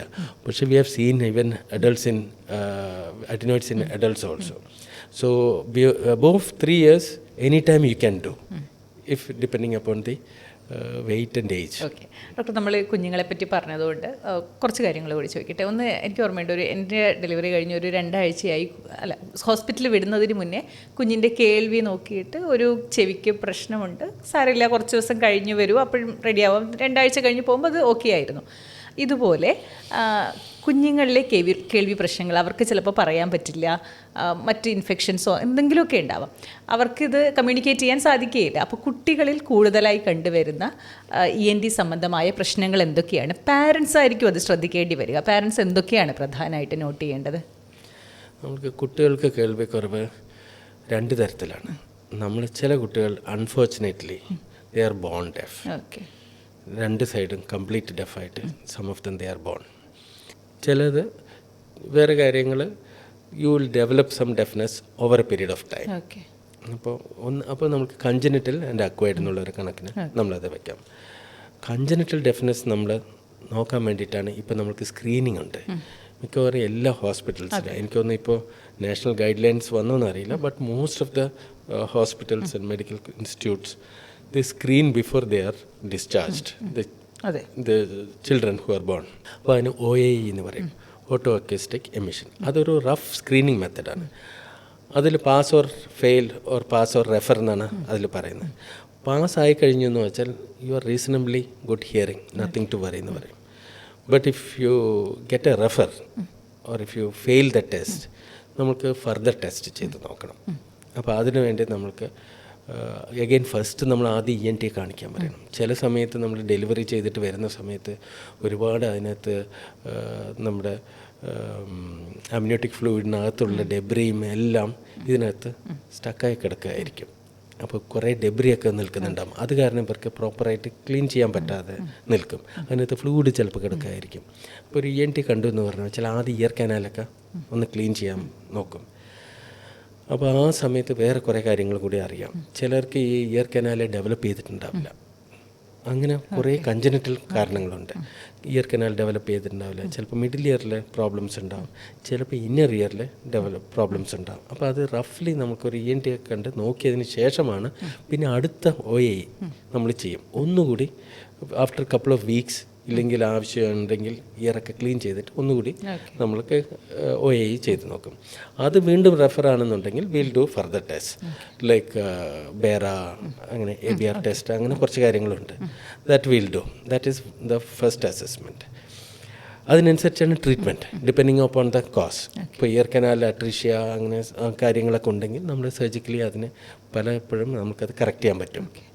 മിഡിൽ ഇയർ പ്രോബ്ലംസ് ആണെങ്കിലും നമ്മൾ അതിന് കറക്റ്റ് ചെയ്യാൻ പറ്റും. ഒരുപാട് കാര്യങ്ങൾ അങ്ങനെയുണ്ട്. കഞ്ചനിറ്റ്, ചിലർക്ക് ചെവിയെ കാണുന്നില്ല, അങ്ങനെയൊക്കെ ഉണ്ട്. All these are commonly correctable things. Inner year damages ഉള്ള കുട്ടികളുണ്ട്. അവരെ നമ്മൾ സർജിക്കലി ഔട്ട്റൈറ്റ്ലി കറക്റ്റ് ചെയ്യാൻ പറ്റില്ല. അവർക്ക് നമ്മൾ കോക്ലിയർ ഇംപ്ലാന്റ് കൊടുക്കും. That is the common thing. പിന്നെയുള്ളത് കുട്ടികൾ കുറച്ച് ഗ്രോത്തിൽ വരുന്ന സമയത്ത് ഹിയറിംഗ് ലോസ് വരും. അതിൽ ഈ പറഞ്ഞതുപോലെ അഡിനോയിഡ് കുറേ നിന്നെന്ന് വെച്ചാൽ മിഡിൽ ഇയറിൽ ഫ്ലൂയിഡ് കിട്ടും. That is called secretory otitis media. അപ്പോൾ അത് നമ്മൾക്ക് സ്കൂൾ ടീച്ചേഴ്സായിരിക്കും ആദ്യം അവരത് നോട്ടീസ് ചെയ്യുക. അത് കുട്ടികൾക്ക് വലിയ കുഴപ്പമില്ലാതൊക്കെ കേൾക്കുന്നുണ്ടാവും.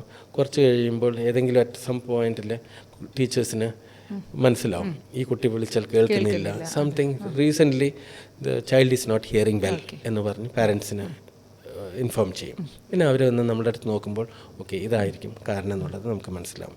സെക്രട്ടറി ഓട്ടൈറ്റിസ് മീഡിയ ഇതാണ് ഒരു കോമൺ കാരണം. പിന്നെയുള്ളത് റിക്കറൻറ്റ് ഓട്ടൈറ്റിസ് മീഡിയ വരും. അങ്ങനെ വന്ന് ഇയർ ഡ്രമ്മൊക്കെ റപ്ചറൊക്കെ ചെയ്യാറുണ്ട്. അപ്പോൾ അഗൈൻ ഇയർ ഡ്രമ്മിൽ ഹോൾ വരാം.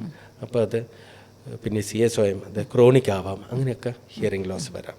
But commonly in new born to early childhood ആകുന്ന സമയത്ത് ഫസ്റ്റ് തിങ് നമ്മൾ റൂൾ ഔട്ട് ചെയ്യണം, ഇത് ഹിയറിംഗ് ലോസ് ഉണ്ടോ എന്ന്. ആദ്യം ഉണ്ടെങ്കിൽ അത് ഏത് ഭാഗത്ത്, അതിന് വിച്ച് റിക്വയർസ് പ്രോപ്പർ ട്രീറ്റ്മെൻറ്റ്.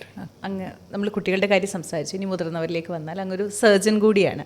അതുകൊണ്ട് ചോദിക്കട്ടെ, ഈ ചിലപ്പോൾ പലപ്പോഴും ഈ ബ്രെയിൻ സ്കള്ളിലെ മുഴകൾ അല്ലെങ്കിൽ ഉൾഭാഗത്തെ മുഴകളൊക്കെ ഈ കേൾവിക്കുറവായിട്ട് അങ്ങനെയൊക്കെ ആദ്യം പ്രാഥമികമായി ഐഡൻറ്റിഫൈ ചെയ്യുന്നതായി മനസ്സിലാക്കിയിട്ടുണ്ട്.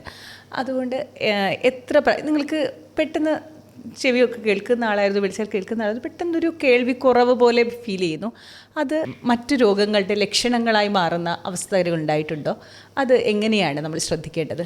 മാഡം ഈ പറഞ്ഞത് ഒരു പർട്ടിക്കുലർ ഒരു കണ്ടീഷനാണ്. നമ്മൾ വേറെ കുഴപ്പമൊന്നുമില്ലാതെ നോർമലായിട്ട് പോയിക്കൊണ്ടിരുന്ന ആൾക്ക് അറ്റ് സം പോയിൻറ്റ്, പ്രത്യേകിച്ച് അഡൾട്ട്സിൽ കേൾവിക്കുറവ് സംഭവിക്കുന്നു. രണ്ട് തരത്തിൽ സംഭവിക്കാം. ഒന്ന്, നമുക്ക് ക്രമേണ കേൾവിക്കുറവ് വരാം, പ്രോഗ്രസീവായിട്ട് ഹിയറിംഗ് ലോസ് വരാം. അപ്പോൾ നമുക്കൊരു ENT കണ്ടു എന്ന് പറഞ്ഞു വെച്ചാൽ നോക്കിയാൽ ഔട്ട്റൈറ്റായിട്ട് നമുക്ക് ചില കാര്യങ്ങൾ മനസ്സിലാവും. ഇപ്പോൾ പ്രോഗ്രസീവ് ഹിയറിംഗ് ലോസ്, ഇയർ ഡ്രമ്മിന് കുഴപ്പമൊന്നും ഇല്ല, ബട്ട് നമ്മൾ ഹിയറിംഗ് ലോസ് ഉണ്ടെന്ന് പറഞ്ഞു വെച്ചാൽ നമ്മളൊരു ബേസിക് സ്ക്രീനിങ് ടെസ്റ്റ് ചെയ്യും, ഓഡിയോഗ്രാം ചെയ്യും. ഈ ഓഡിയോഗ്രാമിൽ ചെയ്തെന്ന് വെച്ചാൽ നമുക്ക് മനസ്സിലാവും ഇത് ഞരമ്പിനെ ബാധിക്കുന്നതാണോ അതോ മിഡിൽ ഇയറിനകത്തുള്ള ചെവിക്കല്ലുകളിനെ ബാധിക്കുന്നതാണോ എന്ന് നമുക്ക് നോക്കാൻ പറ്റും. ചെവിക്കല്ലുകളിനെ ബാധിക്കുന്ന കുറേ അസുഖങ്ങളുണ്ട്, ഓട്ടോസ്ക്ലെറോസിസ് പോലെയുള്ളതൊക്കെ ഉണ്ട്. അതും ഇതുപോലെ പ്രോഗ്രസീവ് ഹിയറിംഗ് ലോസ് ആയിട്ട് വരും. അത് വരും. മാഡത്തിൻ്റെ ക്വസ്റ്റ്യൻ മുഴകളുമായിട്ട് ബന്ധപ്പെട്ടാണ്. അത് യൂഷ്വലി നമ്മൾക്ക് കേൾവിയുമായിട്ട് ബന്ധപ്പെട്ട ഞരമ്പുണ്ട്. ആ ഞരമ്പിൽ വരുന്ന ഒരു ട്യൂമർ കണ്ടീഷനുണ്ട്, അക്വസ്റ്റിക് ന്യൂറോമ അല്ലെങ്കിൽ വെസ്റ്റിബുലർ ഷോണോമ എന്നൊക്കെ പറയും. അത് നമ്മുടെ ബ്രെയിൻ സ്റ്റെമിൽ നിന്ന് നമ്മുടെ ഇന്നർ ഇയറിലേക്ക് വരുന്ന ഞരമ്പുകളുടെ ആ ഭാഗത്ത് അഫക്റ്റ് ചെയ്യുന്ന ഒരു ബിനൈൻ ട്യൂമറാണ്. ക്യാൻസർ അല്ല, കോമൺ ആയിട്ട് ഒരു ബിനൈൻ ട്യൂമറാണ്. പക്ഷെ എന്നാലും അത് നമ്മൾ കൂടുതൽ വലുതായി കഴിയുമ്പോൾ നാച്ചുറലി അത് നമ്മുടെ ഹിയറിങ്ങിനെ അത് ബാധിക്കും. അത് രണ്ട് തരത്തിൽ വരാം. ഒന്ന് നേരത്തെ പറഞ്ഞതുപോലെ പ്രോഗ്രസീവ് ആയിട്ട് ഹിയറിംഗ് ലോസ് ആയിട്ട് വരാം. ഈവൻ യങ് പേഴ്സൺസ് അങ്ങനെ നോക്കാം, വേറെ കുഴപ്പമൊന്നും ഉണ്ടായിരുന്നില്ല, ബട്ട് പ്രോഗ്രസീവ് ഹിയറിംഗ് ലോസ്. ചിലരത് കുറേ വാക്സിക്കാണെന്ന് വിചാരിച്ചിട്ട് കുറച്ച് കാലമൊക്കെ അത് വയ്ക്കും. പിന്നെ പക്ഷെ അത് നമ്മൾക്ക് നോക്കി ഒരു ENT അടുത്ത് വന്ന് നോക്കുമ്പോൾ ഓഡിയോഗ്രാം ചെയ്യുമ്പോൾ ഇത് നമുക്ക് മനസ്സിലാവും ഇത് ഞരമ്പിനെ ബാധിക്കുന്ന ഒരു കാര്യമാണെന്ന് പറഞ്ഞു വെച്ചാൽ നമ്മളതൊരു സ്കാൻ ചെയ്യും, MRI scan commonly. That is A thing. ചില സമയത്ത് നമ്മൾ കോൺട്രാസ്റ്റും കൂടി ഉപയോഗിക്കും, വളരെ ചെറുത് കണ്ടുപിടിക്കണമെന്നുണ്ടെങ്കിൽ. അപ്പോൾ അതിൽ നമ്മൾ നോക്കുമ്പോൾ ഈ കേൾവിയുടെ ഞരമ്പിനെ ബാധിക്കുന്ന മുഴയാണെങ്കിൽ, അതായത് അക്വസ്റ്റിക് ന്യൂറോമ അല്ലെങ്കിൽ വെസ്റ്റിബുലർ ഷോണോമ എന്ന് പറയും. കോമൺലി അത് നമ്മുടെ ബാലൻസിൻ്റെ ഞരമ്പിലാണ് അത് വരിക, വെസ്റ്റിബുലർ. പക്ഷെ അത് വലുതായി കഴിഞ്ഞാൽ അടുത്ത കോക്ലിയർ നെർവിനെയും അതിനെ അഫക്റ്റ് ചെയ്യാം. അങ്ങനെ ഒരു സിറ്റുവേഷൻസ് ഉണ്ടാവാറുണ്ട്. റെയർലി ഈ അക്വസ്റ്റിക് ന്യൂറോമ ഇല്ലെങ്കിൽ ഈ കേൾവിയുടെ ഞരമ്പിൽ ഉണ്ടാകുന്ന ഈ മുഴകൾ സഡനായിട്ടും ഹിയറിംഗ് ലോസും വരും. ഒരു 10 to 15% ആൾക്കാർക്ക് സഡനായിട്ടായിരിക്കും പോകുന്നത്. നമ്മൾ പണ്ടൊക്കെ പഠിക്കുന്നത് സഡനായിട്ട് പോകുന്നതൊന്നും ഇങ്ങനെ ട്യൂമറുകളാവില്ല എന്നുള്ളതാണ്. അല്ല, ഇപ്പം നമ്മൾ ഒരുപാട് കാണാൻ തുടങ്ങി.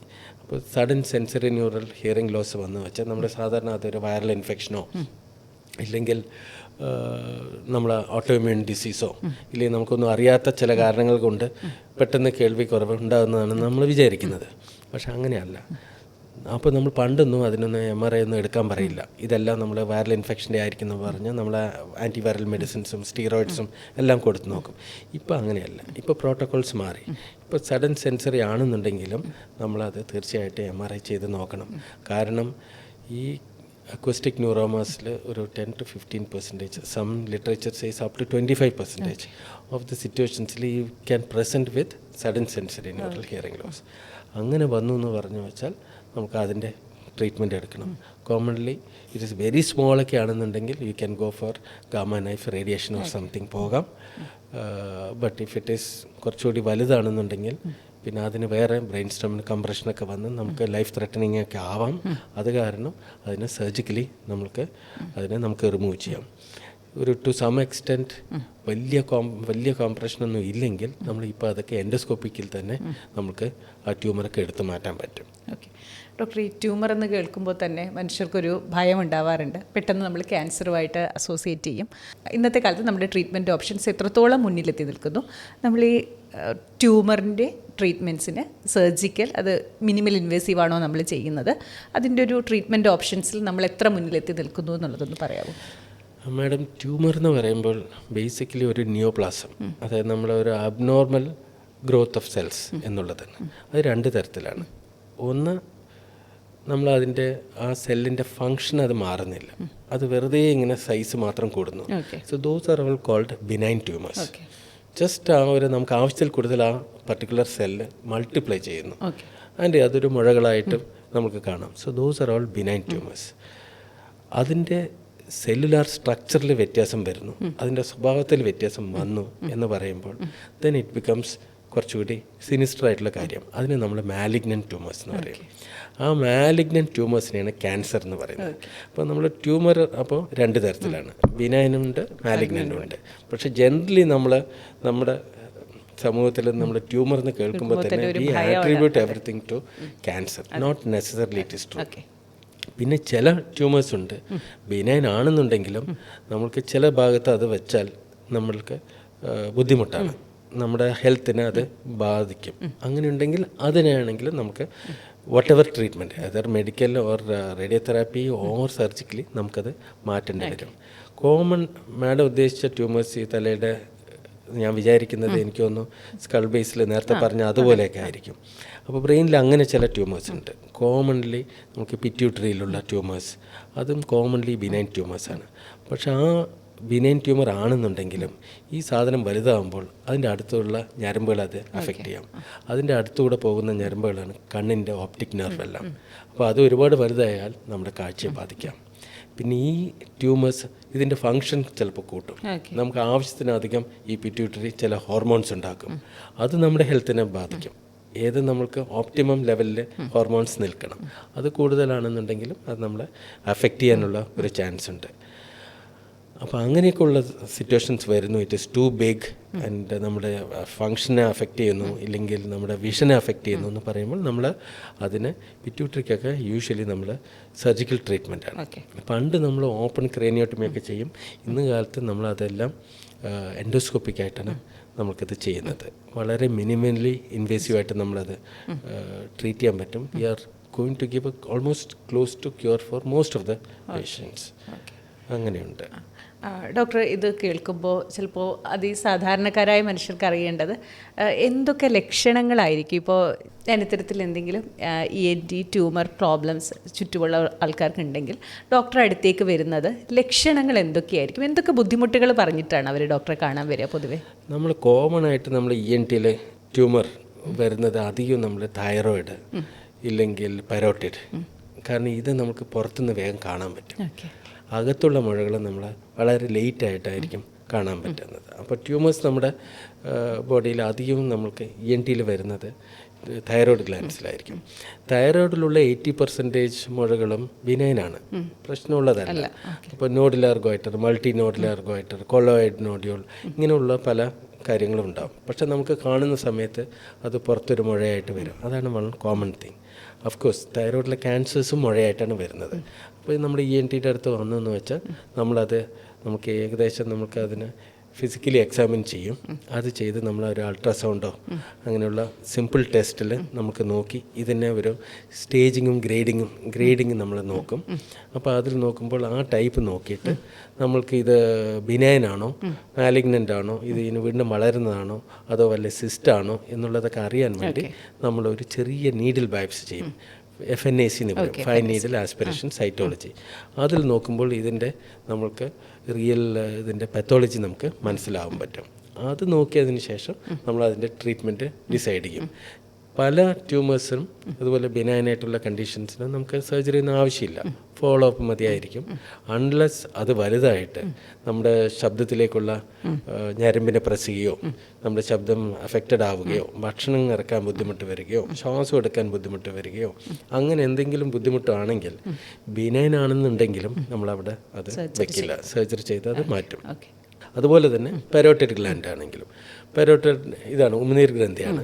അത് പല 2-3 ഉമിനീർ ഗ്രന്ഥികളുണ്ട്, മേജർ സലൈവറി ഗ്ലാൻഡ്സ്. അതിനകത്താണെങ്കിലും ഇതുപോലെയുള്ള സ്വെല്ലിംഗ് ആയിട്ട് നമുക്കിത് വരാം. അതും ഇതുപോലെ ബിനൈൻ ട്യൂമേഴ്സിന് mostly 80% of them are benign. അതും ഇതുപോലെ കുറേ ആയിക്കഴിഞ്ഞാൽ നമ്മുടെ ഉമിനീർ ഗ്രന്ഥിയിൽ അതിൻ്റെ പ്രൊഡക്ഷനെ ബാധിക്കുക. പിന്നെ അത് വ്യത്യാസം വരാനുള്ള ഒരു ചാൻസ് ഉണ്ട്, മാലിഗ്നൻ്റ് ട്രാൻസ്ഫോർമേഷൻ വരാനുള്ള ചാൻസ് ഉണ്ട്. അങ്ങനെയൊക്കെ തോന്നുകയാണെങ്കിൽ അത് എടുക്കാം. ക്യാൻസറസ് ആയിട്ട് നമുക്ക് തോന്നുകയാണെങ്കിൽ തീർച്ചയായിട്ടും അതിനെ നമുക്ക് എടുത്തേ പറ്റൂ. ഓക്കെ ഡോക്ടർ, ഇത് കേൾക്കുമ്പോഴേ ഞാനൊരു കേട്ടിട്ടുള്ളൊരു സംഭാഷണം ഓർമ്മിക്കുകയാണ്. എൻ്റെ ഒരു കസിന് ഇതുപോലെ തൈറോയ്ഡ് ഇഷ്യൂ ഉണ്ടായിരുന്നു. സർജറി ഡോക്ടർ സജസ്റ്റ് ചെയ്തു. അപ്പോൾ കുടുംബത്തിൽ നമ്മൾ ഡോക്ടേഴ്സിനോടൊക്കെ ഇത് പറയുമല്ലോ, കുടുംബത്തിലുള്ള ഡോക്ടേഴ്സിനോട്. അപ്പോൾ ഒരു ഡോക്ടർ തിരിച്ച് പറഞ്ഞിട്ടുള്ള എനിക്കൊരു മറുപടി ഓർമ്മയുണ്ട്.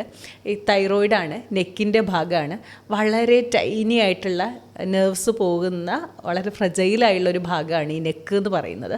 അപ്പോൾ കഴിയുമെങ്കിൽ നിങ്ങൾ മെഡിക്കേഷനിൽ മാറ്റാൻ ശ്രമിക്കൂ, സർജറിക്ക് നല്ല റിസ്ക് ഉണ്ട് എന്നുള്ളത് ശരിയാണോ? ഈ നെക്കിൻ്റെ ഭാഗത്ത് സംഭവിക്കുന്ന സർജറികൾ വളരെ വളരെ ഫ്രജൈലായുള്ള ഭാഗമാണ്, ടൈനി ഞരമ്പുകളൊക്കെയുള്ള ഭാഗമാണോ നെക്ക്? എത്രത്തോളം റിസ്ക് ഉണ്ട് അതിന്? എത്രത്തോളം സക്സസ് ആണ്?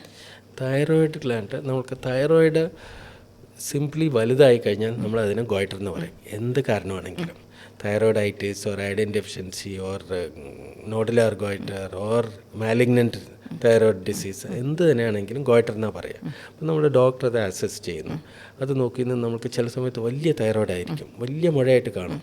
പക്ഷേ അത് നമ്മൾക്ക് തൈറോയിഡൈറ്റിസ് ആണെങ്കിൽ നമ്മൾക്ക് അതിൻ്റെ ബ്ലഡ് ടെസ്റ്റ് എല്ലാം നോക്കി അതിൻ്റെ ആൻറ്റിബോഡീസ് എല്ലാം നോക്കി നമ്മുടെ ഹോർമോണിൻ്റെ അളവെല്ലാം നോക്കിയിട്ട് ചില സമയത്ത് നമുക്ക് മരുന്ന് മതി, മെഡിക്കൽ ട്രീറ്റ്മെൻറ്റ് മതി. അപ്പോൾ അതുകൊണ്ട് നമ്മൾ കറക്റ്റായിട്ട് മെഡിസിനൊക്കെ എടുത്തു കഴിഞ്ഞാൽ ഈ ഒരു സ്വെല്ലിംഗ് കുറഞ്ഞു കിട്ടും. അതിന് surgery is not at all required, not recommend unless for cosmetic reasons. നമ്മൾ അങ്ങനെ ഉണ്ടെങ്കിൽ മാത്രമേ അത് ആവശ്യമുള്ളൂ. അല്ലാത്ത സിറ്റുവേഷൻസിൽ ഇതുപോലെ നോഡുലാർ ഗോയിറ്റർ, ക്രോണിക് അങ്ങനെയുള്ള കണ്ടീഷൻസ് ഉണ്ട്, ട്യൂമേഴ്സ് അങ്ങനെയൊക്കെ ഉണ്ടെങ്കിൽ തീർച്ചയായിട്ടും സർജറി ചെയ്യും. നമ്മളിപ്പോൾ ഒരുപാട് അഡ്വാൻസ്ഡായി, നമുക്ക് ഒരുപാട് ഗാഡ്ജറ്റ്സ് ഉണ്ട്, മെക്കാനിസംസ് ഉണ്ട്, മോണിറ്ററിങ് ഫെസിലിറ്റീസ് ഉണ്ട്. അപ്പോൾ അതൊക്കെ വെച്ച് നമ്മൾ ഇന്ന് തൈറോയിഡിന് സർജറി ചെയ്യുന്ന സമയത്ത് it is risk for complications വളരെ കുറവാണ്. ഏത് സർജറി എടുത്താലും there is some risk, always. Risk ഇല്ലാതെ ഒരു സർജറിയും ഇല്ല.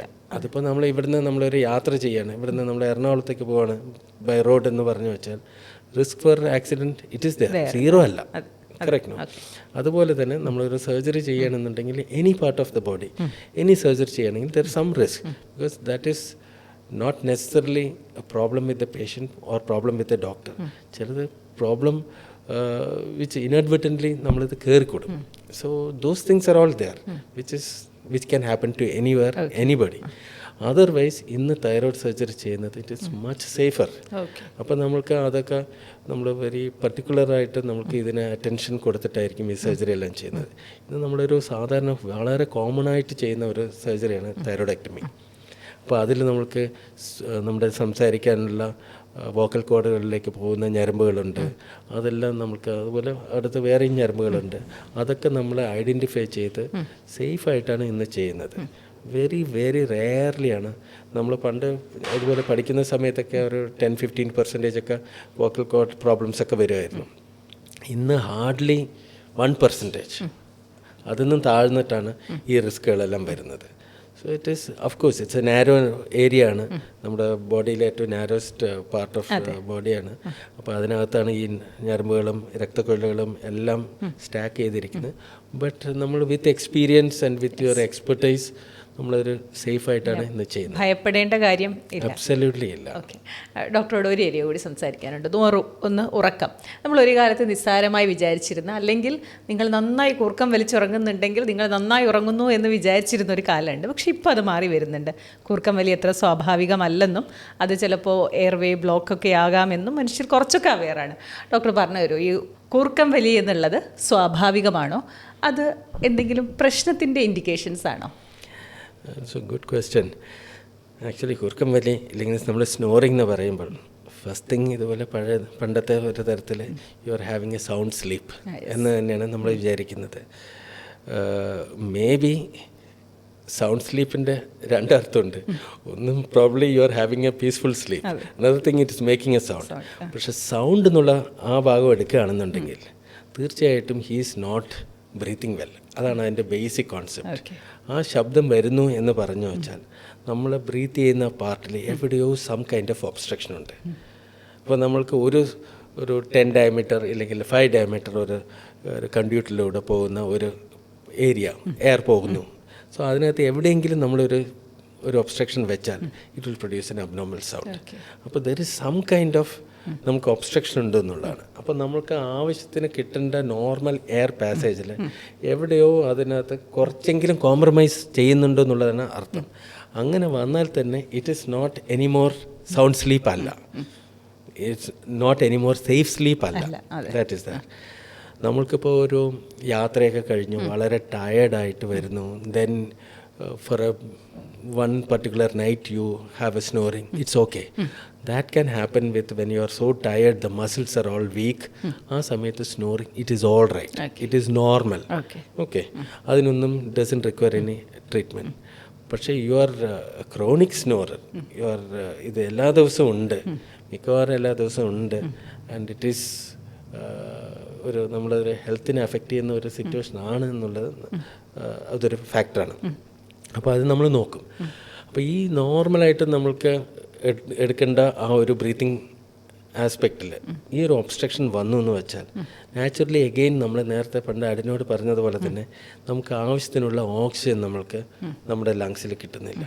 Same thing, oxygen available to other ഓർഗൻസും കോംപ്രമൈസ്ഡ് ആവും. That is the thing. അപ്പോൾ ഇത് നമുക്ക് ഓക്സിജൻ നമുക്ക് കുറേ നേരത്തേക്ക് നമുക്ക് കുറഞ്ഞു കഴിഞ്ഞാൽ ഇതിൻ്റെ കാർബൺ ഡൈ ഓക്സൈഡ് നമ്മൾ കൂടുതൽ അവിടെ റിട്ടൻഷൻ ഉണ്ടാക്കും. അപ്പോൾ കാർബൺ ഡൈ ഓക്സൈഡ് നമ്മുടെ റിട്ടൻഷൻ അത് വന്നു കഴിഞ്ഞെന്ന് വെച്ചാൽ നമ്മുടെ അഗൈൻ ബ്രീത്തിങ്ങിനെ നമ്മളത് അഫക്റ്റ് ചെയ്യും. അപ്പോൾ നമുക്ക് കുറച്ച് കണ്ടിന്യൂസ് സമയത്ത് നമുക്ക് ആവശ്യത്തിന് ഓക്സിജൻ കിട്ടാതായി കഴിഞ്ഞെന്ന് വെച്ചാൽ നമുക്ക് പെട്ടെന്ന് ഈ ബ്രീത്തിങ് നിന്ന് പോകും. പിന്നെ നമ്മൾ ഈ ഉറക്കത്തിൽ നിന്ന് എഴുന്നേറ്റൊക്കെ ഇരുന്നിട്ടായിരിക്കും അവർ ബ്രീത്ത് ചെയ്യുന്നത്. കാരണം അവർ ഉണർത്തും, ബോഡി ഉണർത്തും ടു ബ്രീത്ത് നോർമലി. കാരണം ഈ ക്രോണിക് ഇൻസഫിഷ്യൻറ്റ് ഓക്സിജൻ സപ്ലൈ വരുന്ന സമയത്ത് നമ്മുടെ ബ്രെയിനിലും അത് എഫക്റ്റഡ് ആവും. അപ്പോൾ നമുക്ക് ഇതിൻ്റെ കുറേ കോംപ്ലിക്കേഷൻസ് ഉണ്ട്. നമ്മൾ ക്രോണിക്കായിട്ട് ഈ സ്നോറിങ് ഇങ്ങനെ വന്നു കഴിഞ്ഞെന്ന് വെച്ചാൽ നമ്മുടെ പൾമണറി ഹൈപ്പർ ടെൻഷൻ അങ്ങനെ ഉണ്ടാവാൻ ചാൻസ് ഉണ്ട്. സാധാരണ ഹൈപ്പർ ടെൻഷൻ ഉണ്ടാവാൻ ചാൻസ് ഉണ്ട്. ആ സാധാരണ ഹൈപ്പർ ടെൻഷൻ ഉള്ളവർക്ക് അത് കൂടുതൽ പ്രോബ്ലം ഉണ്ടാവാൻ ചാൻസ് ഉണ്ട്.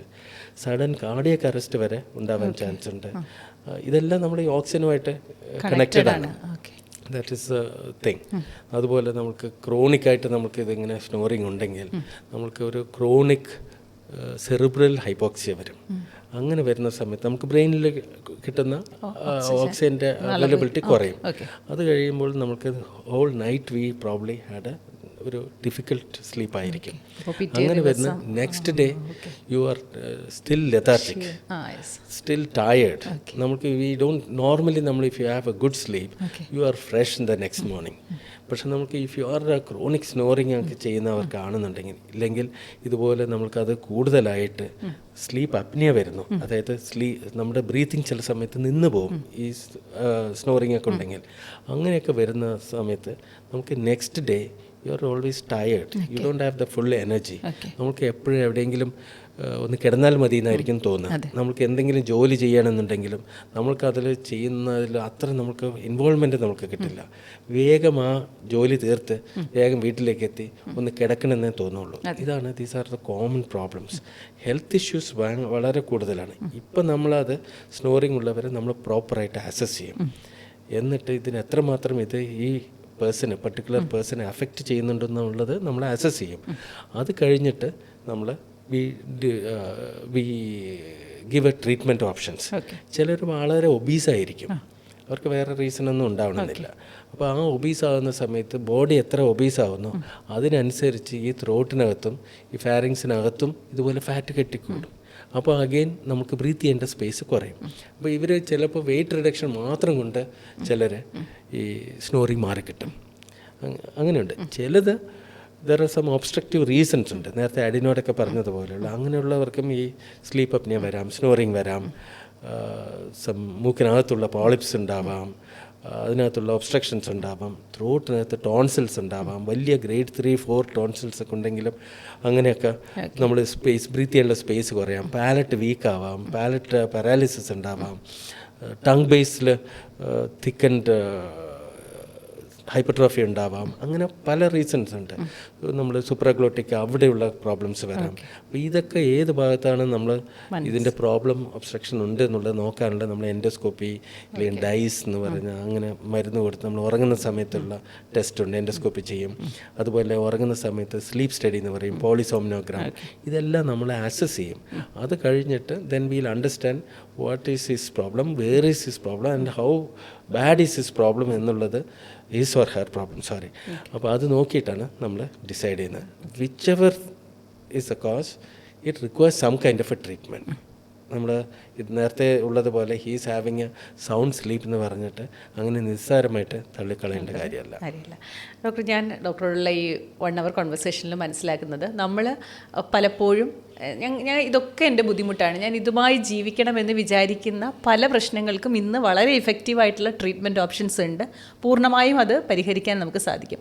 എന്നിരിക്കലും ഞാൻ ഡോക്ടറോട് ചോദിക്കട്ടെ, ഒരു ENT പ്രശ്നവുമായി നിങ്ങൾ എൻ്റെ അടുക്കലേക്ക് വരാതിരിക്കാൻ നിങ്ങൾക്ക് ഡെയിലി ലൈഫിൽ കാത്തു സൂക്ഷിക്കാൻ പറ്റുന്ന ചില ഗോൾഡൻ റൂൾസ് അതൊന്ന് പറയാമോ? നമ്മളൊരു നമുക്കൊരു ജനറൽ ഹെൽത്ത് മെക്കാനിസം ഉണ്ട്. അത് നമ്മൾ ഫോളോ ചെയ്യുക എന്നുള്ളതാണ്. That is regular exercise. നമ്മൾ മോഡറേറ്റായിട്ട് വെയിറ്റ് മാനേജ് ചെയ്യാം. വെയിറ്റ് മാനേജ്മെൻറ്റ് കറക്റ്റ് ആകുമ്പോൾ തന്നെ മോസ്റ്റ് ഓഫ് നമ്മുടെ ഹെൽത്ത് പ്രോബ്ലംസ് നമ്മളത് മാനേജ് ചെയ്യാൻ പറ്റും. Regular exercise. അപ്പോൾ നമ്മളുടെ റെഗുലർ എക്സസൈസ് എന്തിനാണ് നമ്മളെ ചിലർ ചോദിക്കും, it's just for your general health. അങ്ങനെയല്ല, ഈ നമ്മൾക്ക് റെഗുലർ എക്സസൈസ് ചെയ്യുന്ന സമയത്ത് നമ്മുടെ ഇതുപോലെ ഈ സ്ലീപ്പ് റിലേറ്റഡ് പ്രോബ്ലംസും അങ്ങനെയൊക്കെ ഉണ്ടെങ്കിലും നമ്മുടെ muscle tones will be in good tone. അപ്പോൾ നമ്മുടെ ബ്രീത്തിങ് ഓൾസോ വിൽ ഇംപ്രൂവ്. അപ്പോൾ റെഗുലറായിട്ട് നമ്മൾ എക്സസൈസ് ചെയ്യാം. Then maintain your body weight. Then പിന്നെയുള്ളത് നമുക്ക് ഹിയറിങ്ങിന്, നമുക്ക് കേൾവിയുടെ ചില ആസ്പെക്ട്സ് ഉണ്ട്. എന്തെങ്കിലും നമ്മൾക്ക് ഒരുപാട് ലൗഡ് എക്സ്പോഷർ കുറയ്ക്കാം എന്നുള്ളത്. There is something called acoustic trauma, ഇല്ലെങ്കിൽ നോയ്സ് ഇൻഡ്യൂസ്ഡ് ഹിയറിംഗ് ലോസ്, അങ്ങനെയൊക്കെ കുറേ കാര്യങ്ങളുണ്ട്. അപ്പോൾ നമ്മൾ ഒരുപാട് നമ്മൾ ഡയറക്റ്റായിട്ട് ഇയർഫോൺ വെച്ചിട്ട് ലൗഡ് നോയ്സ് ഒക്കെ വെക്കുകയാണെന്നുണ്ടെങ്കിൽ തീർച്ചയായിട്ടും there is a tendency for hearing loss ഒക്കെ വരാനുണ്ട് എന്നുള്ളതാണ് നമ്മുടെ പഠനങ്ങളൊക്കെ തെളിയിക്കുന്നത്. അപ്പോൾ അതെല്ലാം നമ്മളൊരു മിതമായിട്ട് നമ്മൾ നോക്കുക. അഥവാ ഇയർഫോൺ വെക്കുകയാണെങ്കിലും ഐ തിങ്ക് ഹെഡ്ഫോൺ വെക്കുന്നതായിരിക്കും better. Or you use Bluetooth or loud speaker using phones കഴിയുന്നതും ഡയറക്റ്റായിട്ട് വെക്കാതിരിക്കാൻ നോക്കുക എന്നുള്ളതാണ്. ഇപ്പോൾ ചില സ്റ്റഡീസൊക്കെ പറഞ്ഞിട്ടുണ്ട്, നമ്മുടെ വൺ പർട്ടിക്കുലർ ഇയർ ആ ഭാഗത്ത് നമ്മുടെ മൊബൈൽ ഫോൺ വെച്ചിരിക്കുന്ന ഭാഗത്ത് ആ ഏരിയയിലൊക്കെ ഹിയറിംഗ് ലോസ് വരാനും ട്യൂമേഴ്സ് വരാനും വരെ റീസൺ ഉണ്ട് എന്നുള്ളതാണ് ഇപ്പോൾ ചില സ്റ്റഡീസ് എല്ലാം നമ്മൾ പറയുന്നത്. അപ്പോൾ ദോസ് ആർ ഫ്യൂ തിങ്സ് നമ്മൾ അവോയ്ഡ് ചെയ്യാം.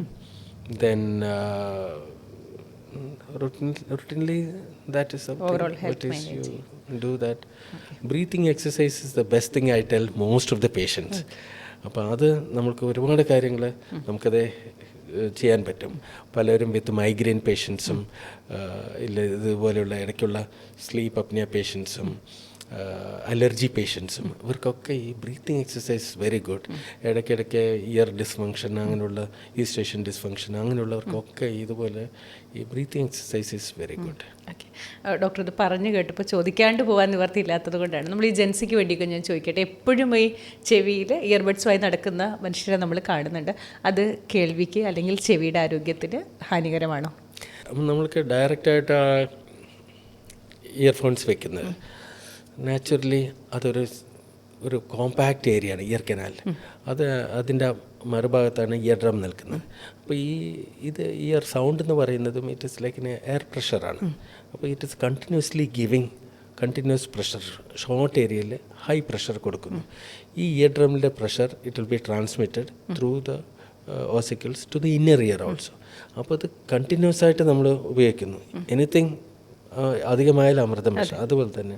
അപ്പോൾ കണ്ടിന്യൂസ് ആയിട്ട് ഈ പ്രഷേഴ്സ് ഇങ്ങനെ കൊടുക്കുന്ന അവർക്ക് naturally some kind of a hearing loss വരും. ഈ ഇയർ ഡ്രമ്മും കുറേ കണ്ടിന്യൂസ് ആയിട്ട് ഇത് പ്രഷർ വരുന്ന സമയത്ത് അതിനൊരു ഫെറ്റീഗ് വരും, ഓസിക്കിൾസിനും ഫെറ്റീഗ് വരും. ഈ ഓസിക്കിൾസും എല്ലാം ചെറിയ മസിലുമായിട്ട് കണക്റ്റഡ് ആണ്. സ്റ്റെപ്പിഡിയസ് മസിൽസ് എന്നൊക്കെ പറയും, ഇതിൻ്റെ വൈബ്രേഷനെ കൺട്രോൾ ചെയ്യുന്ന ഒരു muscle. But if you are giving continuous pressure to that, ഈ muscles also get fatigued like any part of the body. അപ്പോൾ പിന്നെ അതിന് റിക്കവർ ചെയ്യാനായിട്ട് വരും. അപ്പോൾ അതങ്ങനെ കുറേ എഫക്റ്റ് ചെയ്യും. പിന്നെ കണ്ടിന്യൂസ് ഈ ഹൈ പ്രഷർ സൗണ്ട് അത് കൊടുത്തു കഴിഞ്ഞു എന്ന് വെച്ചാൽ ഇന്നർ ഇയറിലും അതിൻ്റെ ഇഫക്റ്റ് വരും. So you can have nerve damage വരെ വരാൻ ചാൻസ് ഉണ്ട്. And there are so many other health hazards for this ഒരുപാട് സൗണ്ട് ചെയ്യുന്നതിന്. So it is better to avoid direct ah what is that earphones ഇങ്ങനെ വെക്കുന്നത്. അതിനേക്കാളും ബെറ്ററാണ് ഹെഡ്ഫോൺസ് പോലെ അങ്ങനെയുള്ള സാധനങ്ങൾ വെക്കുന്നത്. If you want to hear better you put in the loud speaker. Okay, അതാണ്. ഓക്കെ ഡോക്ടർ വൈൻഡപ്പ് ചെയ്യുന്നതിന് ഒരു ക്വസ്റ്റ്യൻ കൂടി. നമ്മൾ ഈ കണ്ണിൽ കണ്ടതെല്ലാം എടുത്ത് ചെവിയിൽ ക്ലീൻ ചെയ്യുന്നു, കൈവിരലുകൾ ഉപയോഗിച്ച് ക്ലീൻ ചെയ്യുന്നു, ഇയർബഡ്സ് ഉപയോഗിച്ച് ക്ലീൻ ചെയ്യുന്നു. ഇത് ഒരു പ്രോപ്പർ വേ ഓഫ് ക്ലീനിങ് നിങ്ങളുടെ ഇയർ ആണോ? ശരിക്കും അത് നല്ലതാണോ? നോർമലി നമ്മൾക്ക് നമ്മുടെ ഇയർ കനാലിൻ്റെ അതിൻ്റെ ആ മറുഭാഗത്ത് ഇയർ ഡ്രമ്മാണ്. ഇയർ കനാലിനകത്ത് നോർമലായിട്ട് കുറച്ചൊരു വാക്സ് ഫോർമേഷനുണ്ട്, ഇയർ വാക്സ് എന്ന് പറയും. ഈ ഇയർ വാക്സ് ആക്ച്വലി ഒരു പ്രൊട്ടക്റ്റീവ് ഒരു സാധനമാണ്. It is not necessary to be removed all the time. ആ വാക്സിനൊരു പ്രൊട്ടക്റ്റീവ് ഫങ്ഷൻ ഉണ്ട്. അതിൽ പ്രധാനപ്പെട്ട ഒരു ഫങ്ഷൻ, നമ്മൾ ഈ എൻവയൺമെൻറ്റിൽ നിറയെ ഡസ്റ്റും പാർട്ടിക്കിൾസും എല്ലാം ഉണ്ട്. ഇതെല്ലാം നമ്മുടെ ഇയർ കനാലിനകത്തൂടെ പോയി ഇയർ ഡ്രമ്മിലൊക്കെ പോയിട്ട് ഇഞ്ചുറി വരുത്താൻ ചാൻസ് ഉണ്ട്. സോ ഇതിനൊക്കെ തുടക്കത്തിൽ അത് ഈ വാക്സിൽ വന്ന് ഇത് അടിഞ്ഞ് സ്റ്റക്കാവും. അതാണ്. അപ്പോൾ it protects your ear drum and other structures. അപ്പോൾ ഈ വാക്സിൽ വന്ന് ഇതൊക്കെ അടിഞ്ഞുകൂടിയാൽ പിന്നെ എങ്ങനെ അത് പുറത്ത് വരുന്നുള്ളതാണ്. ഇതിന് തനിയെ പുറത്ത് വരാനുള്ള ഒരു പ്രക്രിയയുണ്ട്. അപ്പോൾ little bit of wax production normally എല്ലാവർക്കും ഉണ്ടാകും. അപ്പോൾ അത് അകത്തുനിന്ന് അതൊരു മൈക്രോ മൂവ്മെൻറ്റ് വഴി പുറത്ത് വരും. അങ്ങനെ ഒരു സ്പെഷ്യൽ പ്രക്രിയ ചെവിക്കകത്തുണ്ട്. അപ്പോൾ നമുക്ക് അകത്തുള്ള വാക്സിൽ പോയിട്ട് ഈ ഡസ്റ്റ് പാർട്ടിക്കിൾ ഉണ്ടെങ്കിലും over a period of time it will micro മൂവ്മെൻറ്റിലൂടെ ഈ വാക്സ് പതുക്കെ പുറത്ത് വരും. അപ്പോൾ നമ്മൾ കുളിച്ച് കഴിയുന്ന സമയത്ത് ടവൽ കൊണ്ട് നമ്മൾ തോർത്തുമ്പോൾ കുറച്ചൊരു യെല്ലോ സ്റ്റേജ് കാണും. That is A normal thing. അത് കണ്ട് നമ്മൾ അലാംഡ് ആയിട്ട് ഡോണ്ട് പുട്ട് എനിത്തിങ് ഇൻസൈഡ്. അപ്പോൾ ഇതിൻ്റെ ഫങ്ഷൻ ഇതാണ്. അതുപോലെ ചില ഫോറിൻ ബോഡീസിലേക്കിന് ഉറുമ്പുകളോ എന്തെങ്കിലുമൊക്കെ അകത്തോട്ട് പോകുന്ന വഴിക്ക് ഇത് അതിനകത്ത് സ്റ്റക്കാവും.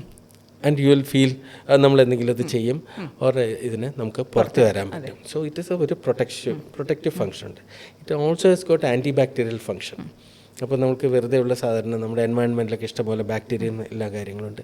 It also protects with that. അപ്പോൾ ഈ വാക്സ് അവിടെ കുറച്ച് നിൽക്കുന്നത് it is actually it is good thing. പക്ഷേ ചില സമയത്ത് ചില സിറ്റുവേഷൻസിൽ ഈ വാക്സിൻ്റെ അളവ് കുറച്ച് ക്രമീതമായിട്ട് കൂടാൻ ചാൻസ് ഉണ്ട്. അപ്പോൾ നമ്മൾക്കത് വാക്സ് കൂടിയിട്ട് അവസാനം ചെവിയെ കേൾക്കാൻ പറ്റാതെ അങ്ങനെയുള്ള സിറ്റുവേഷൻസിൽ നമുക്ക് അതിനെ എടുത്തു മാറ്റണം. അത് നമുക്ക് ചില ആൾക്കാർക്ക് ആ ടെൻഡൻസി ഉണ്ട്. കുറച്ച് വാക്സ് ഉണ്ടാകുന്നപ്പോൾ നമ്മളെല്ലാവർക്കും ഈ നമ്മൾ ഡോക്ടറെ അടുത്ത് പോയിട്ട് വാക്സ് ക്ലീൻ ചെയ്തിട്ടല്ലല്ലോ ജീവിക്കുന്നത്. അപ്പോൾ അതിൻ്റെ അർത്ഥം കുറച്ച് വാക്സ് എല്ലാവർക്കും ഫോം ചെയ്യുന്നുണ്ട്. അത് നാച്ചുറലായിട്ട് അത് പുറന്തള്ളപ്പെടുന്നുണ്ട്. You don't require to go to a doctor. പക്ഷേ some people, specially people who sweats more, ചിലർക്ക് ഈ ഇതിൻ്റെ പ്രൊഡക്ഷൻ കൂടുതലാണ്. അങ്ങനെയൊക്കെ ഉള്ളവർക്ക് മാത്രമേ നമുക്ക് പോയിട്ട് എടുക്കേണ്ട ആവശ്യമുള്ളൂ. പക്ഷേ if you try to put some objects or something, either your nail or some cotton buds or something ഇട്ട് കഴിഞ്ഞാൽ ചെറിയ കുറച്ച് വാക്സ് ഒക്കെ ആണെങ്കിൽ you will get it. But many times നമുക്ക് ഇൻഅഡ്വർട്ടൻ്റ് ഇഞ്ചുറി ഉണ്ടാവും ഇയർ കനാലിൽ. അങ്ങനെ ഉണ്ടായി കഴിയുന്ന സമയത്ത് രണ്ട് പ്രോബ്ലമാണിത്. ഒന്ന്, any injury anywhere in the body നമ്മൾ ഉണ്ടായിക്കഴിഞ്ഞാൽ there is A possibility of infection. രണ്ട്, ചെവിക്കകത്ത് ഇഞ്ചുറി വന്നു കഴിഞ്ഞാൽ ഈ വാക്സ് സ്വന്തമായിട്ട് പുറന്തള്ളപ്പെടുത്തുന്ന ആ മൈക്രോ മൂവ്മെൻറ്റ് അത് കുറയും. നമുക്ക് ചെവിയിൽ ഇങ്ങനെ കണ്ടിന്യൂസ് ആയിട്ട് if you are continuously probing എന്തെങ്കിലും ഇങ്ങനെ ചെയ്തുകൊണ്ടിരിക്കുമ്പോൾ ഈ മൈക്രോ മൂവ്മെൻറ്റിന് അത് അഫക്റ്റ് ചെയ്യും. So you are prone for more wax production. അകത്ത് വാക്സ് ഉണ്ടാവുന്നത് പിന്നെ പുറത്ത് വരാനുള്ള ബുദ്ധിമുട്ട് വരും. And you are more prone for infection. നമുക്ക് ഈ ഫംഗൽ ഇൻഫെക്ഷൻസും ബാക്ടീരിയൽ ഇൻഫെക്ഷൻസും ഒക്കെ വരാനുള്ള ടെൻഡൻസി ഉണ്ട്. റെയർലി നമ്മൾ ഒരുപാട് അകത്തിട്ട് കഴിഞ്ഞാൽ ഇയർഡ്രം വരെ ഡാമേജ് ആയിട്ട് ഇഷ്ടംപോലെ ആൾക്കാർ നമ്മൾ വരാനുണ്ട്. അപ്പോൾ കഴിയുന്നതും നമ്മൾ അകത്തൊന്നും ഇടാതിരിക്കാൻ നോക്കണം. കാരണം അത് ചെയ്തു കഴിഞ്ഞാൽ ഇതാണ് അതിൻ്റെ ഒരു problem, infection and normal micro movements. ഇത് പുറന്തള്ളാനുള്ള ആ കപ്പാസിറ്റി നഷ്ടപ്പെടും. So it is better not to put anything like if you feel sometimes doctors നമ്മുടെ അടുത്ത് ചോദിക്കും, ഡോക്ടർ എന്ത് ചെയ്യാൻ പറ്റും? യു കനോട്ട് സ്റ്റോപ്പ് ഇറ്റ്, കാരണം ഇറ്റ്സ് സോ ഇറിറ്റേറ്റിംഗ്. അപ്പോൾ അത് നോക്കുമ്പോൾ ഈ ഇച്ചിങ്ങിന് പല കാരണങ്ങളുണ്ട്. ചില സമയത്ത് ഇതുപോലെയുള്ള വാക്സ് ആയിരിക്കും. ചിലർക്ക് ഹെയർസ് ഉണ്ടാവും, ചെവിയുടെ കനാലിൽ കൂടുതൽ ഹെയർസ് ഉണ്ടാവും. അപ്പോൾ ആ ഹെയർ മൂവ് ചെയ്യുമ്പോഴേ ഇറിറ്റേഷൻ വരും. ചിലർക്ക് ഫംഗൽ ഇൻഫെക്ഷൻ ആയിരിക്കും, അത് ഓൾസോ വിൽ പ്രൊഡ്യൂസ്. ചിലർക്ക് എക്സീമ, അലർജി, അങ്ങനെ ഒരുപാട് കാരണങ്ങളുണ്ട് which will produce some kind of irritation in the ear and you can't help it. നമുക്ക് ചെവി ഇങ്ങനെ ചൊറിഞ്ഞിരിക്കുന്ന സമയത്ത് we will have to put something, അത് വരും. So it is better to go to a doctor and find out what is troubling. അങ്ങനെയൊക്കെയുള്ള അത് നോക്കിക്കഴിഞ്ഞാൽ പ്രോപ്പറായിട്ട് അഡിക്വേറ്റ് പ്രോംപ്റ്റ് ട്രീറ്റ്മെൻ്റ് ഉണ്ട്. ഓക്കെ ഡോക്ടർ, ചില ഡോക്ടേഴ്സിനോട് സംസാരിക്കുമ്പോൾ നമുക്കിങ്ങനെ അടുത്ത ക്വസ്റ്റ്യൻ മനസ്സിലേക്ക് ഇങ്ങനെ വന്നുകൊണ്ടിരിക്കും. എനിക്കും അങ്ങനെ തന്നെയാണ്. പക്ഷേ സമയം നമ്മളെ പരിമിതപ്പെടുത്തുന്നു, അതുകൊണ്ട് മാത്രം വൈൻഡപ്പ് ചെയ്യുന്നു. വളരെ ഇൻസൈറ്റ്ഫുൾ ആയിട്ടുള്ള ടോക്കായിരുന്നു. Thank you so much. Nice speaking to U.